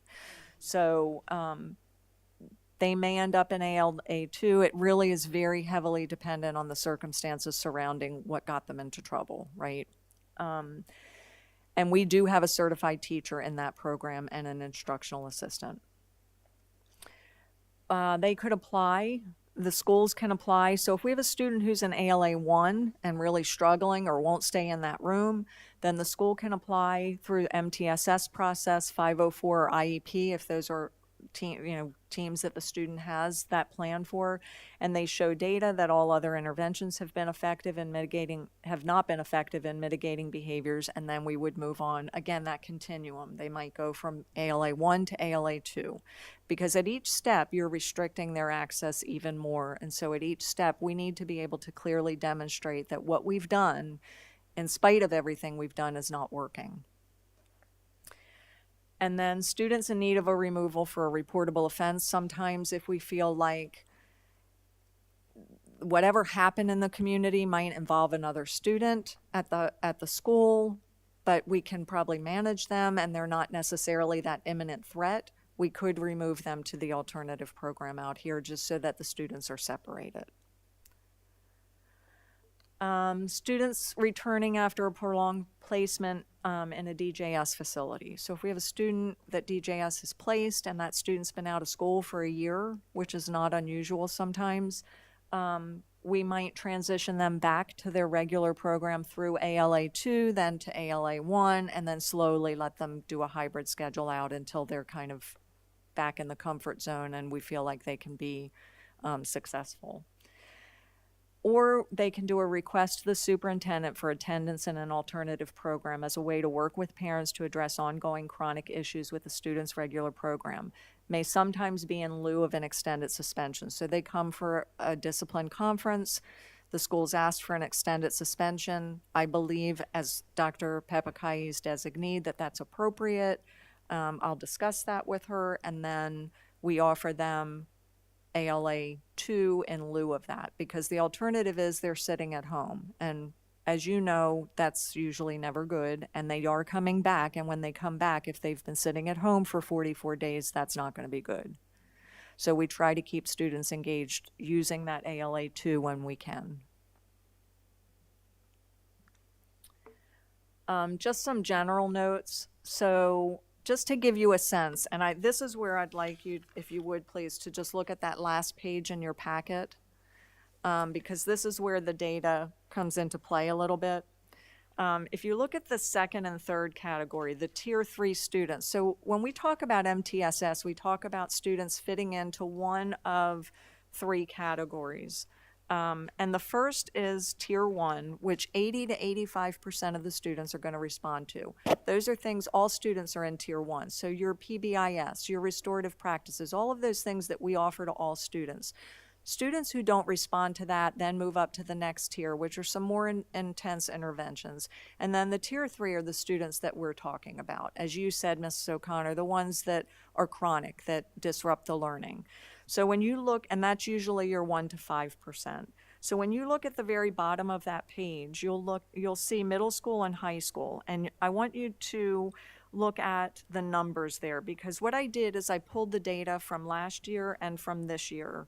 Actually from 23, 24, 25, and then 26 to date.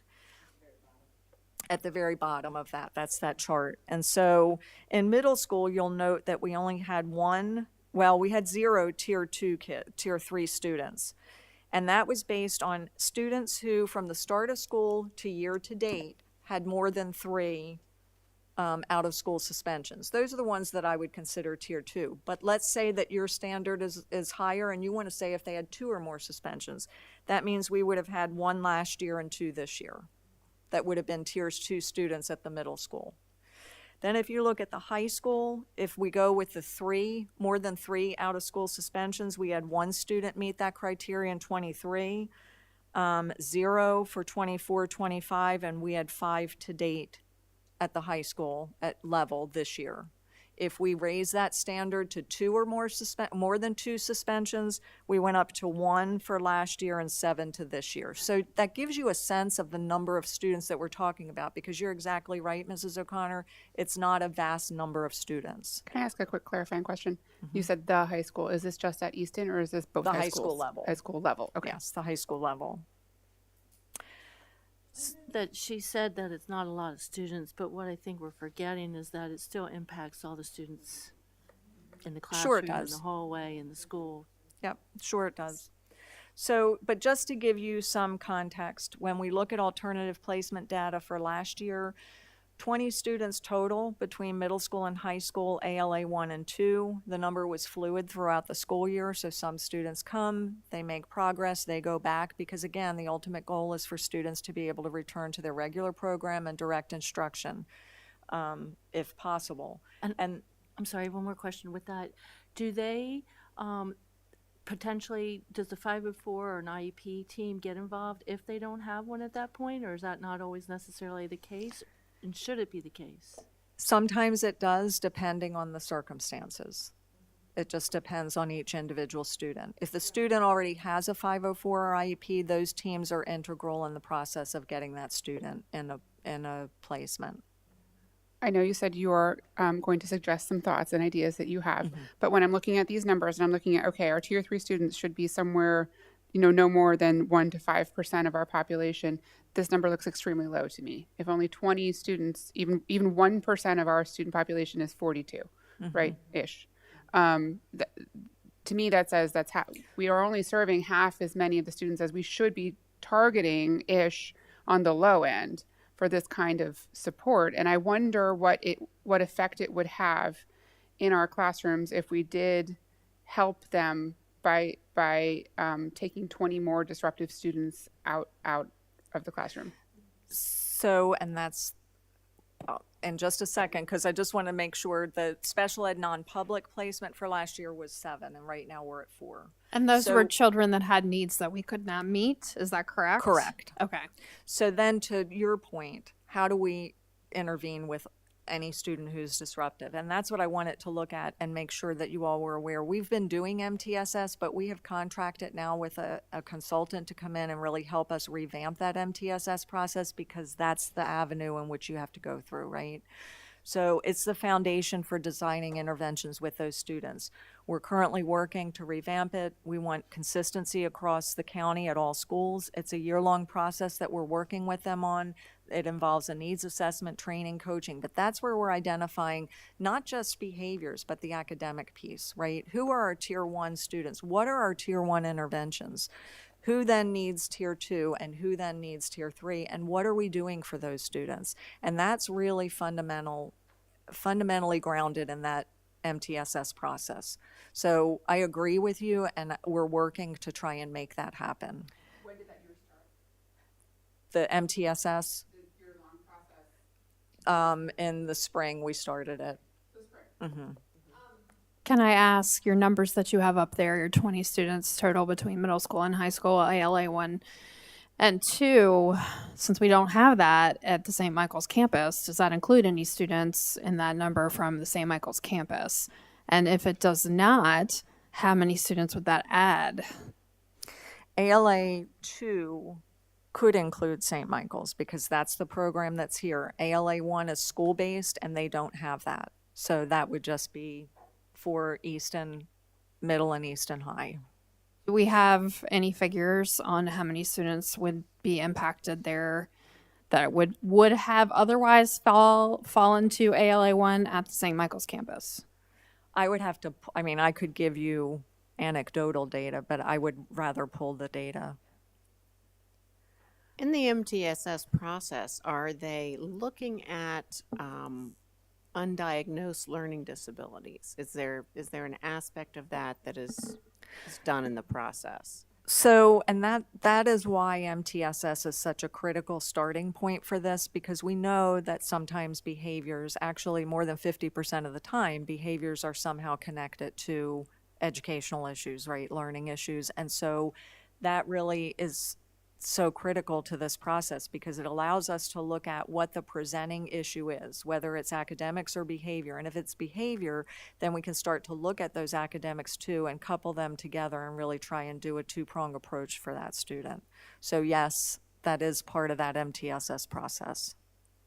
That's good. You know, when you look at so many of these issues, whether it's the school to prison pipeline or some of these other issues, you know, when you look at those populations, oftentimes it does go back to literacy, and that goes back to learning disabilities that maybe have not been diagnosed along the way. So I think that is critically important. Very much agree. I would just call your attention back to those numbers at the bottom chart, though, because I agree with what you're saying about the 20 students, but when you look at, again, from a discipline standpoint or behavioral standpoint, this is for the same time period each year. And if you look at those numbers, we have exceeded those tier 3 students being placed in that program. If you look at what those numbers would be. Because right now it's 5. Right now, just from September to now, 5 students. 5 students at the high school level would meet that criteria. And if we raise the bar for that to more than 2 suspensions, it would be 7. So 7 students have been out of school suspension. 7 students would meet that standard of tier 3. If you look at that triangle, they would meet that 1 to 5%. It's October 13th. If you've been suspended twice since The number's going to go up as the year goes on. Yeah, but I mean, I think that's high, don't you? Are you going to talk about the tardies too up top? I am. Okay. Yep. So let's go ahead and talk about that next. So the percentage of chronically tardy students. So these are students who were tardy 10% or more of the time, and this is at the schools. So if you look at Easton Middle School, last year, and again, we're working with the same time frame, right? It's from 9/8 through 10/8 of last year and then this year. So to school, 6% last year, 13% this year. And then to class, 2% and 3%. Easton High is 20% to school, 25% to school this year. And then 6% to class, 8% to class this year. And then for St. Michael's, it's 12% to school last year, 8% this year, and then 3% to class last year, and 6% this year. Now, understand again, it's early in the year, right? And so that percentage is going to change the more days we're in session. But we wanted to give you a snapshot of that moment in time and where we stood. 25% of kids at Easton High School late to school. That's a lot. It is a lot.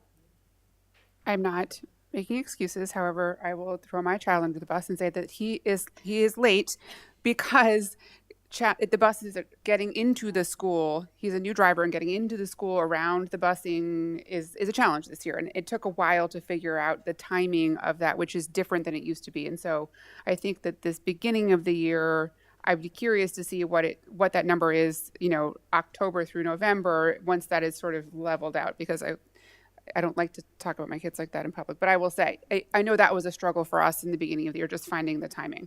Sure. going to ask about the data on the tardies to class, and I'd like to also see on a 5-period day the class tardies. That's what that is.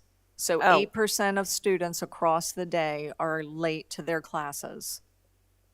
Okay, because that's been brought to my attention. There have been massive congregations, at least at Easton High School, near the library, in between classes, and you're talking a large number of students where some potential fights could happen.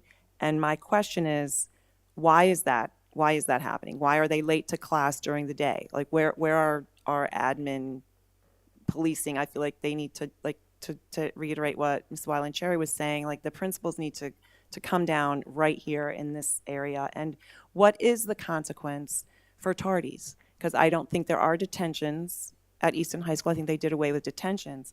So we have no consequences, therefore, for these kids. I'm just wondering, what is the consequence for this bad behavior? So a couple of things. While I understand that that is the thought that this is happening, I would say that I don't think it's massive numbers when you look at our percentage, although it's happening. Clearly it's happening. In the state of Maryland, you can't suspend out of school for any attendance-related issues, but you can do in-school interventions.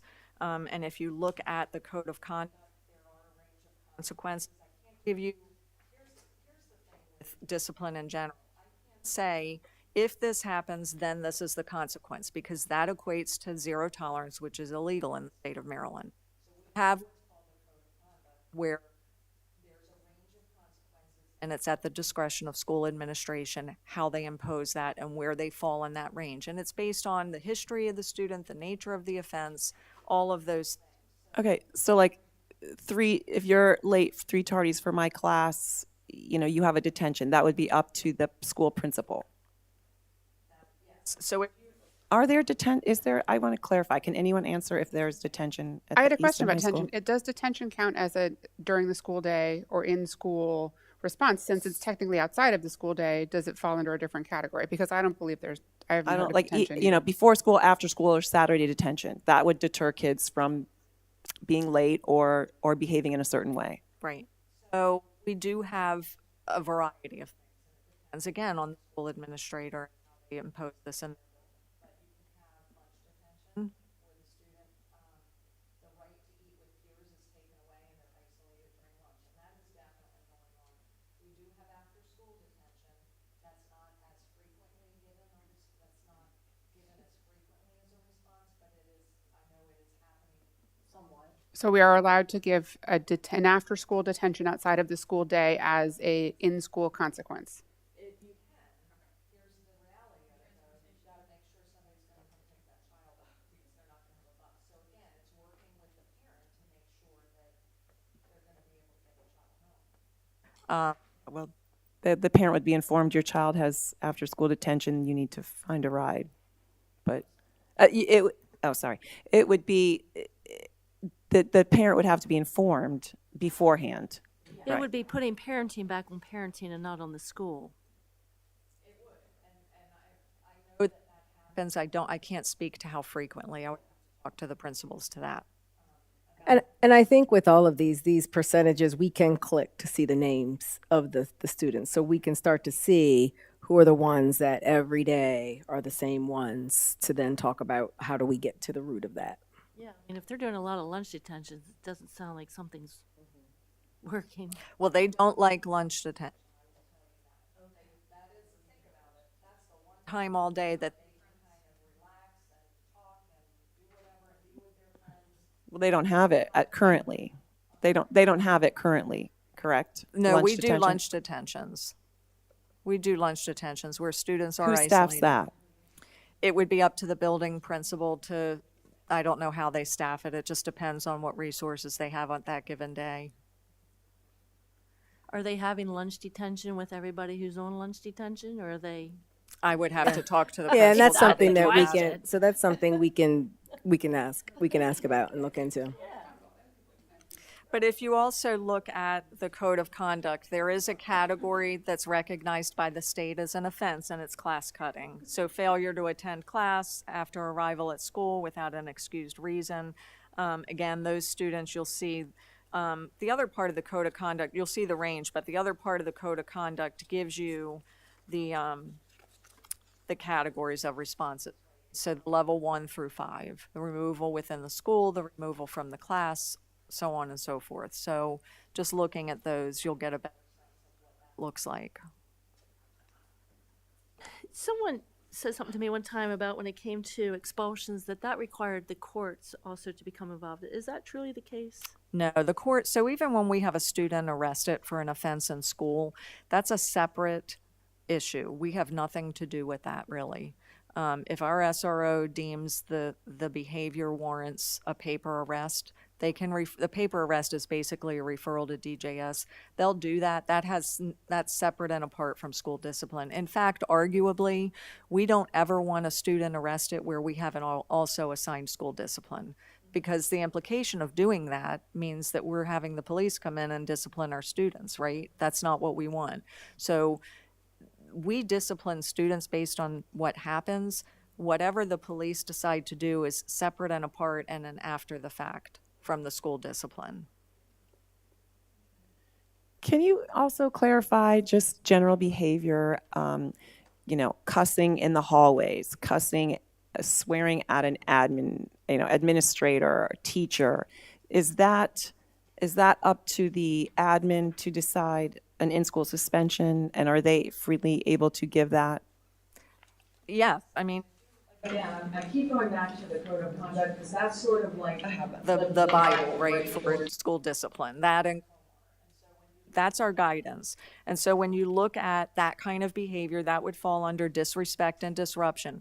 I will say that the state's expectation is that we save out-of-school suspensions for issues of safety, not what they would call soft offenses, which would be the disrespect and disruption. Now, the reality is some of those disrespect and disruptions become so chronic that you have to resort to out-of-school. And I understand that, but that is the state's expectation. But when you look at those definitions, you can the possible range of responses. So yes, administrators have the leeway, this is their guidance, and they have the leeway to respond to those issues.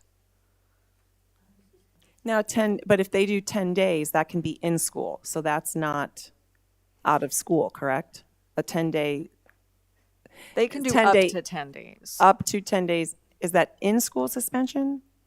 Well, again, I know there's never like a short, quick answer to any of this. So again, the state's expectation is that we are reserving out-of-school suspensions for issues of safety. The reality is some of the behaviors become so chronic at some point, typically in the mid-year and spring when they've been doing it over and over, that they're going to resort to the out-of-school, even for what we would call the soft offenses like disrespect and disruption. So they can do up to 10 days for cause. Mm-hmm. So the last thing that I just, thought I would put down for you to consider is just some possible ways to enhance our alternative settings, because I hear the talk about a possible separate school, and I think we want to just be mindful that if we were to go down that route, there's a significant cost. What's your return on investment in terms of the number of students we would serve? But also, once you do that, it has to mirror their comprehensive high school, or you can't force students into that program. And then also,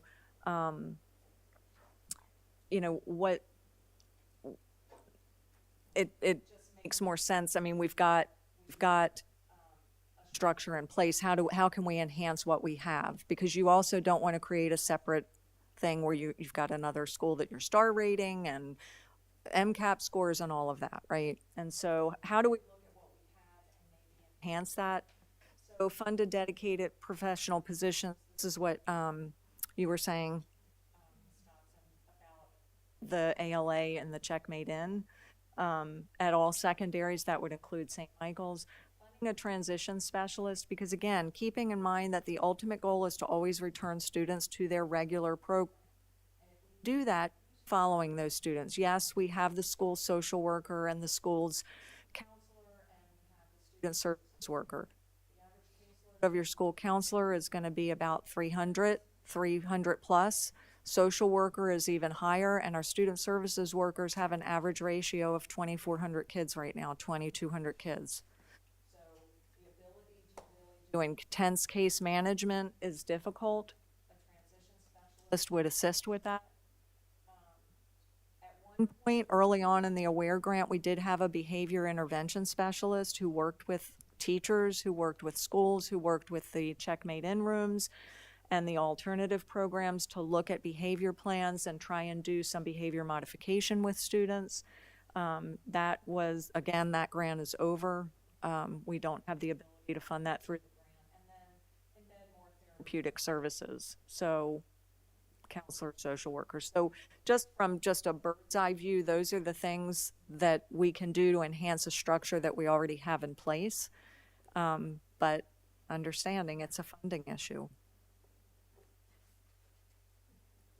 Need to take some of Baltimore City's $3 billion. Anyway, when you say in the alternative settings, are you talking outside of school, at the therapy's office, or is that in the ALA or in this? I would say in the ALA Okay. rooms. Yeah. In the ALA or the Checkmate in rooms. Because right now, remember that like even at East End Middle, we have one room and it serves as Checkmate in and ALA 1.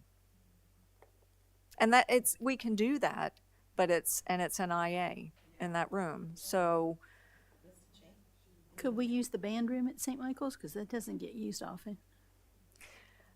I mean, I would defer to the administrators and they would have to do some strategic planning around that.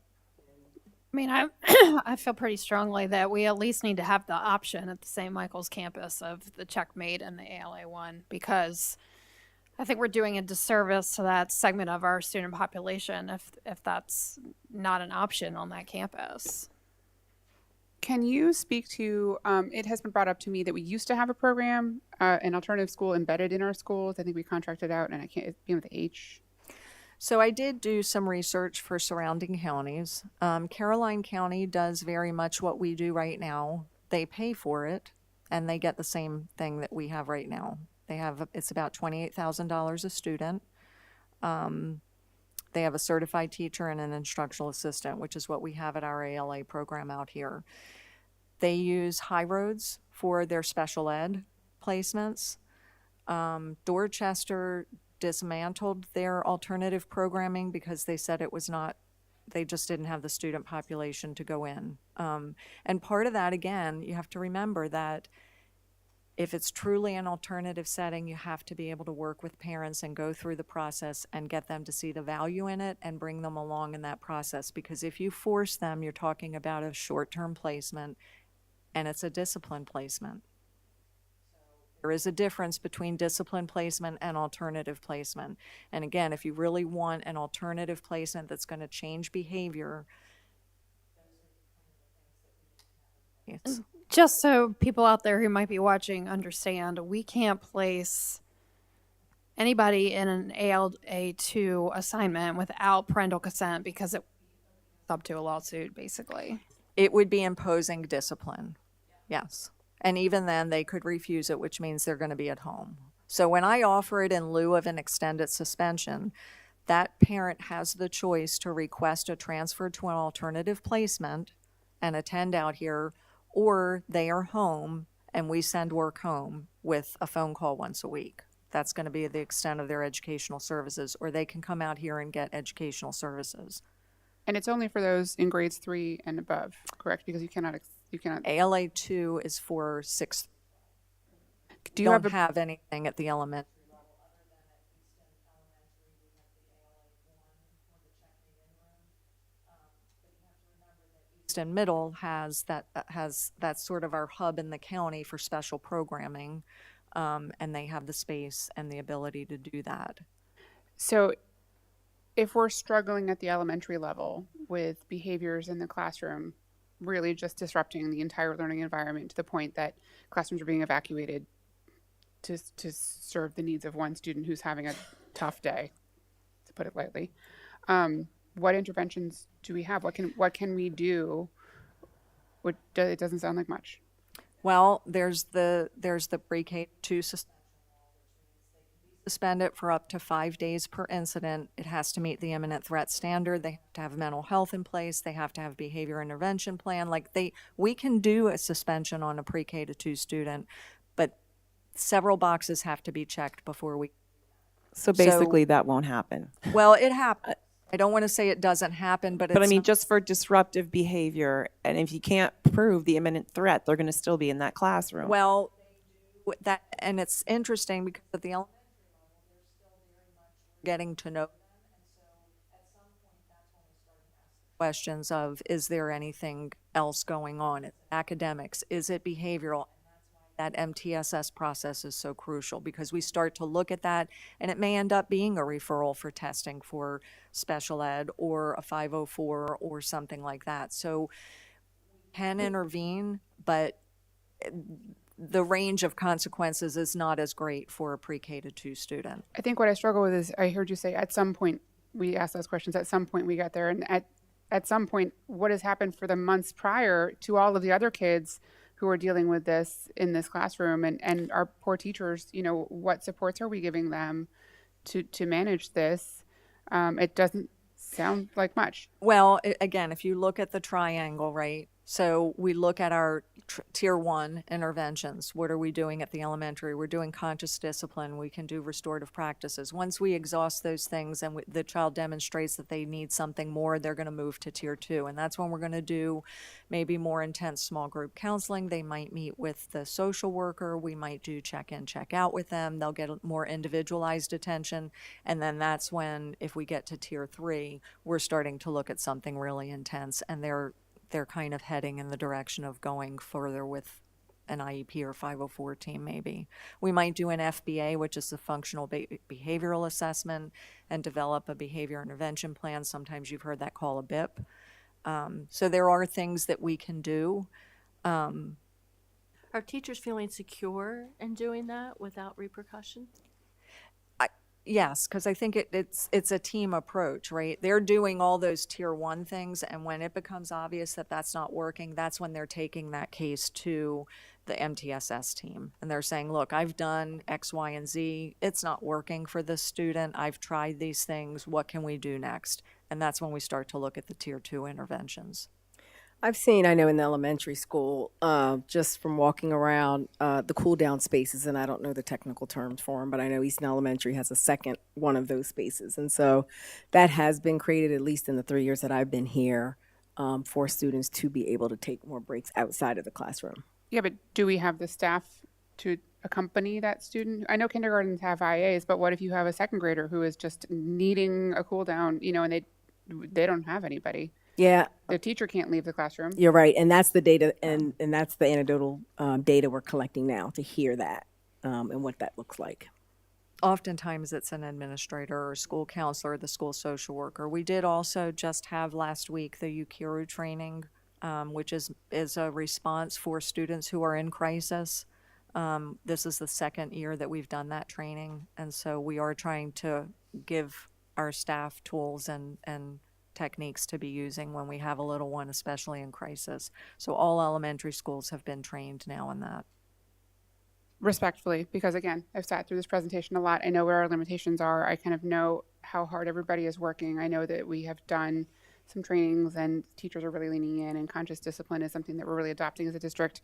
As a parent, and I'm speaking from a parent here watching anecdotally what is happening with my students, I feel like we are being, and I use this word a lot, I feel like we're being hijacked as a district by 1% of students who are just making the learning environment very difficult for those around them. And I wonder, and Daishika couldn't be here tonight, but she called me with a list of questions, and this was one that she had, and that was, how do you measure the academic success of students whose learning is disrupted by poor behavior from their peers?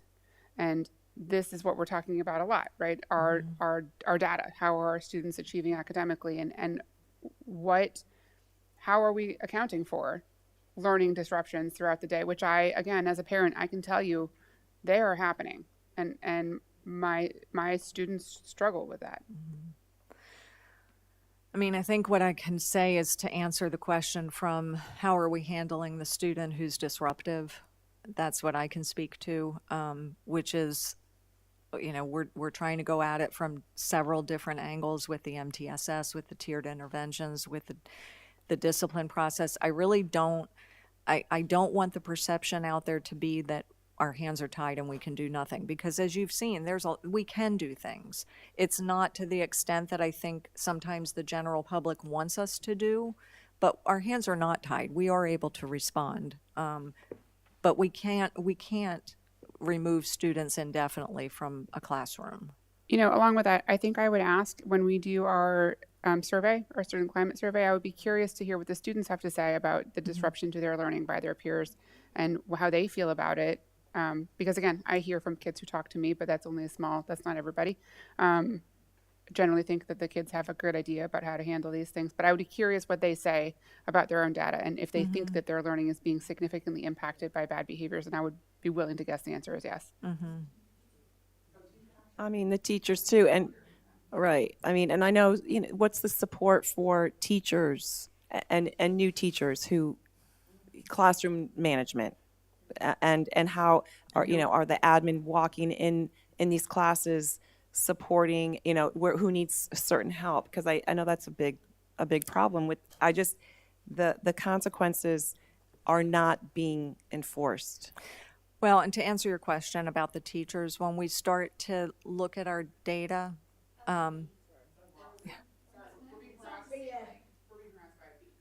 just somebody let me know if it lands on my head or something, okay? What I can say to that is that when we look at our data and we start to look at where the discipline referrals are happening,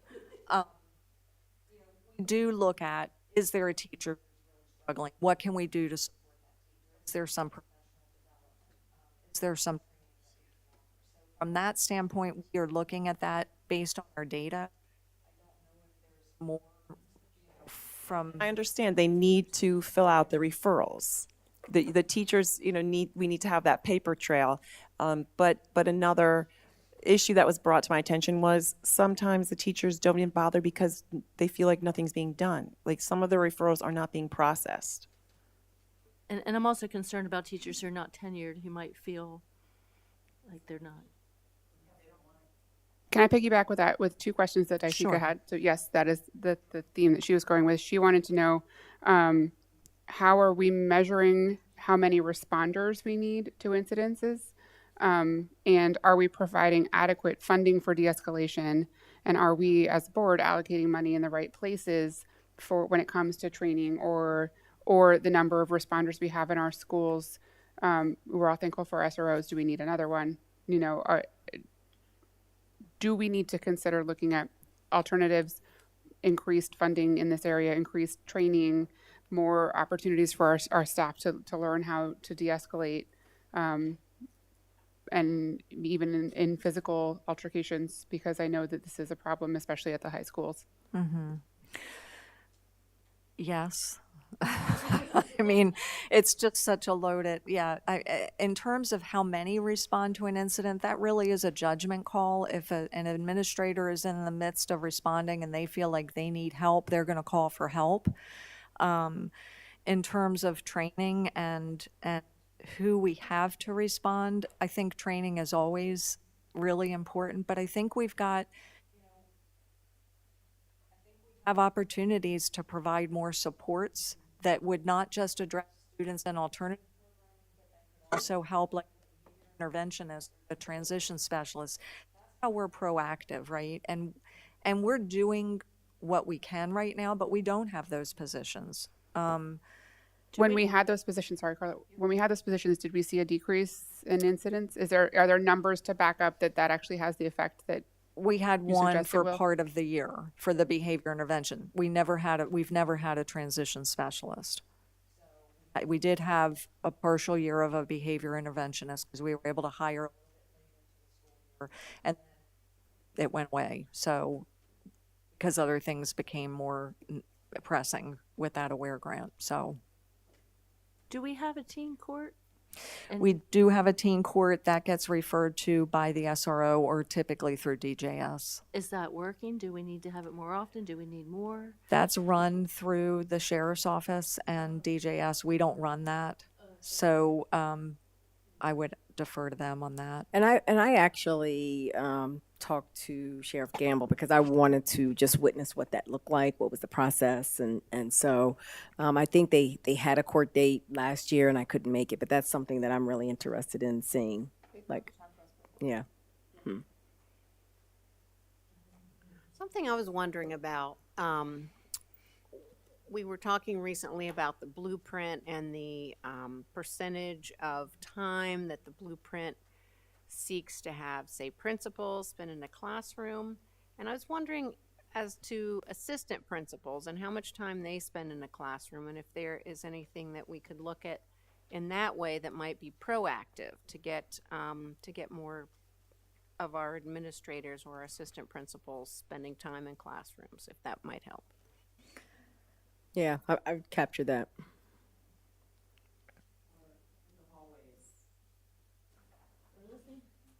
Parents, when their kids come in because they've been bullied, that escalates into a fight. I have one more Daishika question. Sorry, Ms. Strawberry. Is conscious discipline at the high school? Are our high school teachers and staff trained in conscious discipline? I think that's the question. And then a follow-up if the answer is yes. So, of course, Dr. DeVerick is a big champion for conscious discipline, and I know she's taken some of that to the high school. I don't believe there's been direct training for the high school staff as of yet. Is that something that you see on the horizon or no? I would like to have further discussion with Dr. DeVerick and have her weigh in on that.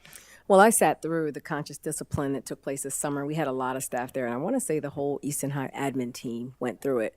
And so my question to the conscious discipline people were, okay, all of these people got trained, like what are the next steps? And so that's the next conversation. Of course, it's going to come with a price tag, but to how do we expand that? Because the people that were there during the summer, I believe they did get paid, but it wasn't like a mandatory thing. So people who were interested attended. I would just be curious. I know conscious discipline works for elementary. I don't know how well it works for high school. I think I think they would need a different approach.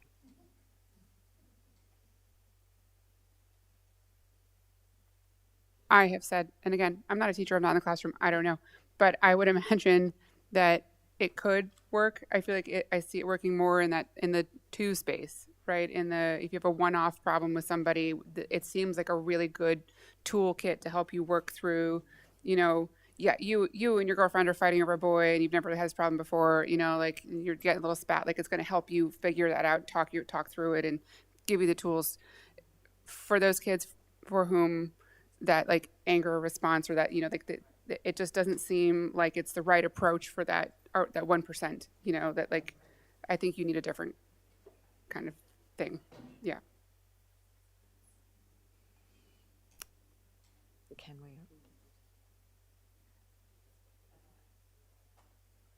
Okay.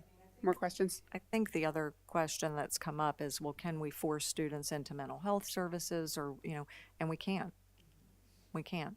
We can suggest it. And again, it really becomes when you're starting to talk about getting resources to support students, it's less about going in with a heavy fist and saying, this is what you're going to do, and more about talking to the parent, talking to the student, and getting them to understand the value and the benefit of it and bring them along in that process, because there is very little we can force other than disciplinary action. But I think your point there is we have to have the resources to be able to suggest that Correct. as an alternative to the parent, whether it be therapy or alternative placement or whatever it is. If we don't have the resources in place, we can't even make that suggestion. I will say that we've come a very long way over the last, I would say, 10 years with where we are with mental health services. There was a time where mental health services were frequently declined or not followed up on, and what we're finding now is when we make those referrals, families are engaging in that. So the stigma is sort of being chipped away. and we are seeing progress with that. But again, having said that, mental health is not a magic wand. And in fact, the impacts of mental health and the benefits of mental health take a long time to see. You're not going to get an immediate, oh, we referred them to mental health, they're all good now. It takes a long time, depending on what that child's living with in terms of trauma and experience. I think, and I just want to put this stake in the ground about where I stand on all of this, and that is we have been doing a lot of discussion about what is the point of all of this, what is the point of school, what are we looking for, and we're really looking for academic success for our students, for all of our students. And I feel like what we are talking about tonight is investing a ton of resources and money and effort and thought into getting a very small percentage of kids to stop disrupting the academic environment of literally everybody else, students and teachers and everybody in the system. And it's very difficult and it's very frustrating to know that we need to do this for the greater good, but also the greater good is pretty good. Like they would like to learn, and they would like to be in their classroom and not be disrupted, and they would like to focus on what they're doing, and they would like their test scores to go up too. And I just feel like, again, as we have been held hostage by a small number of students who are, and I would suggest we do all of these things, because it's about time that we did something pretty different. Well, and I agree with you. What I would say to that is, we know we're here to educate students, right? But we also know that if students don't come in being in a certain place, headspace, they're not eligible, they're not available for that instruction. And so providing those supports, and while I agree that there are a small number of students, when we look at our numbers overall, it doesn't support that every child is out of control and we've got all these issues. It's a small number of students. However, I would also offer that there are students who are quietly sitting in the classroom who are also not in the headspace. They're just not acting that out. And so providing those supports helps all students, even the ones who appear on the outside to be doing okay, to benefit and be available for instruction and truly be able to perform. Yeah, I totally agree. I was thinking that too, because even if they're performing well, they still might want somebody to talk to. I think we have a lot of kids who suffer in silence. On the outside, they look fine, and they might even do okay, but how much better could they do with some additional supports available? I think the overall atmosphere, we need to make sure that we are demanding high expectations behaviorally and academically. And I don't know right now how that bar is. I feel like it's at a low, is what has been brought to my attention. I don't know what the recourse for the teachers is as far as discipline, what their recourse is. I don't know that they feel supported that way. Well, and I guess for me, that would be something I would want to dig into, the data. I mean, of a staff of 70, listening to that, it sounds like 65 would say that they're struggling. I know I met with every new teacher in this district, and I don't know, and I have a report that I can give each of you of the common themes. This wasn't one of them, which was surprising because I've heard that in other years. Curious, I know you mentioned new teachers, but I'm curious how many of our veteran teachers view this as a common theme. Yeah. Now, at my roundtables, that's what I'll hear, and I've done like 3 of the 8. So, but I told them we're talking about this, we're working and we're unpacking this. I also would just offer that our veteran teachers who have been teaching prior to the 2014 discipline regs probably would say that it's been difficult since 2015 when the discipline regs changed. I mean, I think it changed pretty dramatically in terms of what we can and can't do at the state level through legislation. So, And as a board, as a county, what is any recourse outside of going to this conference that may even voice in our complaints, but then that's where it still stops? I mean, it would take legislative action to change COMAR. I would also just ask you to think about this, is that if you were to open that up, you might end up with something more restrictive. Like right now, I feel like we can sort of work with the system and work with parents from all of the information that I shared in terms of extended suspensions and expulsions and alternative placements, we can pretty much work with most of our parents through that process. But if you end up with something more restrictive, that might not be possible. So that's always a possibility when you go back to the table with legislation. I think it's more about the erosion of local control, you know, and that is an overarching sort of theme that we talk about in MABE, and we are disappointed to see our, you know, local control being just nipped away at like everywhere. And so that is the discussion. And I did bring this up with the MABE Legislative Committee, and they were not interested in pursuing this as one of their main things. However, they are talking about local control, and we will talk about that more on Wednesday when I report out on that committee. But, you know, there is an overarching theme of, hey, state of Maryland, please, you know, back off a little bit and let us, we know our kids, we know our teachers, like let us do our thing. We're actually doing fine without you. Thank you very much. More questions for Ms. Spurrier? That was a lot. Does anybody feel like they are more enlightened on this topic? It's frustrating for sure. I know, I'm always the bearer of such good news. Okay. Thank you very much, Ms. Spurrier. It was a long one. And yes, always the bearer of good news, but we're always happy to see you. So thank you for being here. Thank you. Informative. Regardless of if it's good news or not, it's informative. Okay, well, that was the last thing on our agenda this evening. Everybody good to go? Well, I'll see you on Wednesday. Okay.